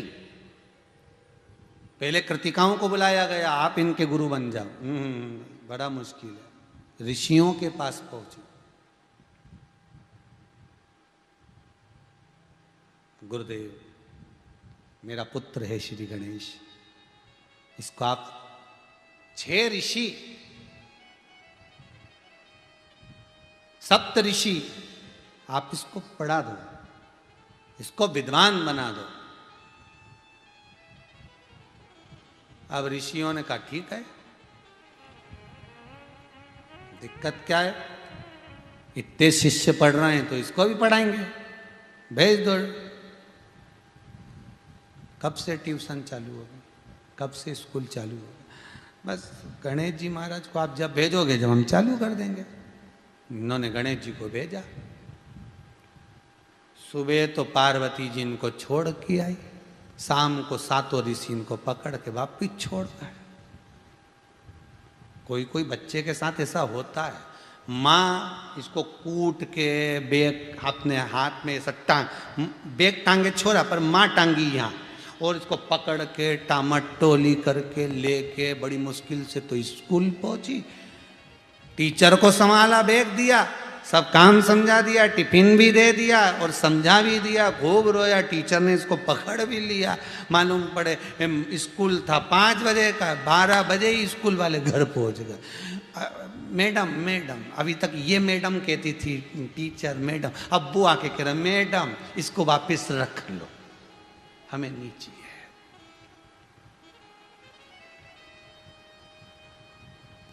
हमें बिल्कुल नहीं चाहिए। अब छोड़ कर आई थी पार्वती मैया बड़े शौक में, मैंने तो ये वाले स्कूल में डाला, इतना जोरदार, पूरा फार्म वाम भर के वहां तो 6 7 7 टीचर, एक नहीं संभालेगा दूसरा संभालेगा, दूसरा नहीं संभालेगा तीसरा संभालेगा, पर वहां तो 7 थे। आए तो 14 वापिस, छोड़ने कितने 14, उनकी धर्मपत्नियां भी आई। और कैसे आई वो समझने वाली बात है। 2 तो गणेश जी को उठाए थे पालकी में, ऐसा हाथ करा ये पालकी बनाने के लिए, उधर से गुरु जी ने ऐसा हाथ करा, इस पे बैठे गणेश जी बीच में और 2 पांव डाले इधर और उधर। पहले बच्चे को बिठाते तुमने देखा होगा, ऐसी पालकी बना के। और जो उनकी पत्नियां चल रही थी ना ऋषियों की, 2-3 थाली में मोदक लड्डू सब लेके चल रहे। ये मांगता जाए, ये खाती जाए, क्योंकि इसने कह दिया जब लड्डू नहीं मिलेगा तो वापस गुरु जी के घर आ जाऊंगा। तो इन्होंने कहा तू तो खाते खाते चल, लड्डू खिलाते खिलाते ला रहा है। अब उपद्रव देखिए कितना भयंकर है उपद्रवी। आप लोग कहते कि हमारे बच्चा बड़ा जिद्दी है उपद्रवी, इनके बराबर होगा कि टीचर वापिस घर छोड़ने जा रहा है, पूरा क्लास, पूरा प्रिंसिपल, मैडम, मैथ की, विज्ञान की, सारी टीचर एक साथ जा रही है और सब बढ़िया लाड़ प्यार करते हुए, चल 2-3 तो पंखा झेलती हुई जा रही, दादा चल वापिस चल तू तो। और जैसे ही पार्वती मैया रसोई घर में काम कर रही थी, भोजन बना रही थी, आकड़िया की रोटी बनाई, काकड़िया की साग, पर से माता पार्वती जी और पावे भोला नाथ। भोलेनाथ जी पा रहे थे, पार्वती बना बना कर देती जा रही थी। अब इतने में गणेश जी महाराज जैसे ही पहुंचे, मां, जैसे गणेश जी ने कहा मां, शंकर जी का तो रोटी का टिक्कड़ मुंह में ही रह गया, फिर आ गया वापिस। इसका गुरु कौन होगा? तो तुरंत पार्वती जी ने पूछा तू अकेला आया? अकेला तो मैं कभी जाता ही नहीं, यहां से गई थी तो आप थे, फिर वहां से कौन लेके आया? गणेश जी महाराज बोले मैं अकेली जगह पे जाता ही नहीं, जब भी जाता 1.5 साल ही जाता, अकेला तो मैं जाता ही नहीं। तुम खुद भी देखो, गणेश जी महाराज कभी अकेले आए क्या? तुम्हारे यहाँ अगर वास्तु पूजन हुई तो मोहल्ले के लोग आए, सत्यनारायण की कथा हुई तो मोहल्ले के लोग आए, 10 दिन गणेश जी बैठे चतुर्थी से तो इतने लोग आए। गणेश जी शादी का फंक्शन हो, ब्याह शादी हो, मंडप आदि हो, पूजन पाठ हो, तो गणेश जी कभी अकेले नहीं आते, सबको लेके आते। तो कहाँ है बाकी के? तो क्या सब बाहर खड़े। मैया ने तो भोजन छोड़ा, बाहर गई पार्वती जी। पार्वती जी ने जाकर पूछा क्या बात है ऋषिवर, आप मेरे पुत्र को लेकर आ गए? ऋषिवर बोले इसको अगर कोई ज्ञान दे सकता है माँ, तो आपके सिवाय कोई नहीं दे सकता, आपके बराबर दुनिया में कोई गुरु नहीं हो सकता। कृतिकाओं ने चरण पकड़ लिए, ऋषियों ने चरण पकड़ लिए, माँ आपके बराबर कोई गुरु नहीं होगा। शंकर भगवान को पार्वती जी ने देखा और भगवान शिव जी से कहा भोलेनाथ। शंकर जी बोले बोल। पार्वती जी बोली अपने पुत्र को आप ज्ञान दीजिए। शंकर जी बोले मैं दुनिया को दे दूंगा पर इसको नहीं दूंगा, मैं दुनिया को दे दूंगा पर इसको नहीं दूंगा।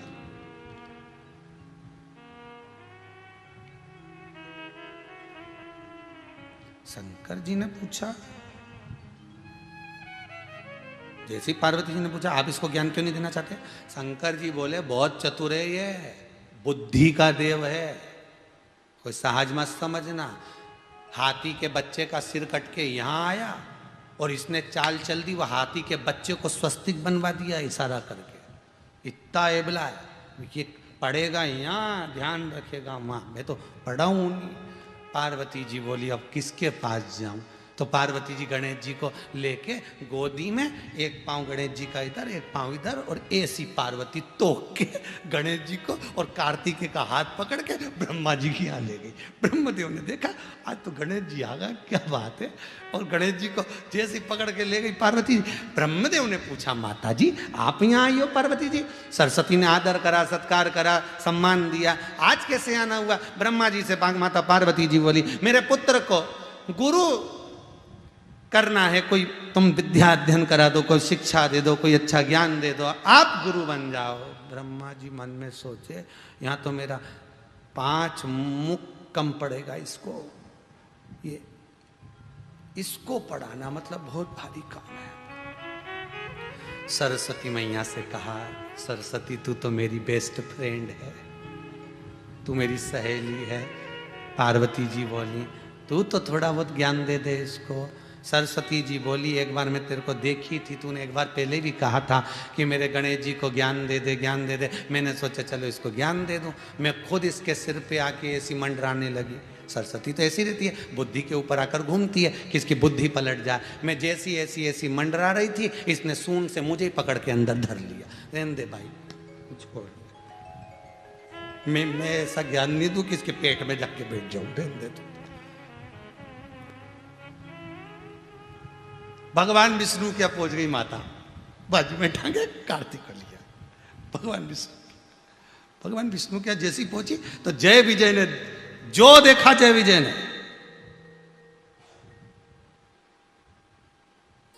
इनसे कहना पड़ता था, जय विजय से दरवाजे के द्वारपालों से कहना पड़ता था जाकर कहो पार्वती जी आई है, जाकर कहो नारद जी आए, जाकर कहो ये आए।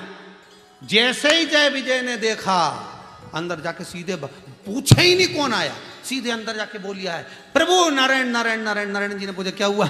गणेश जी आए।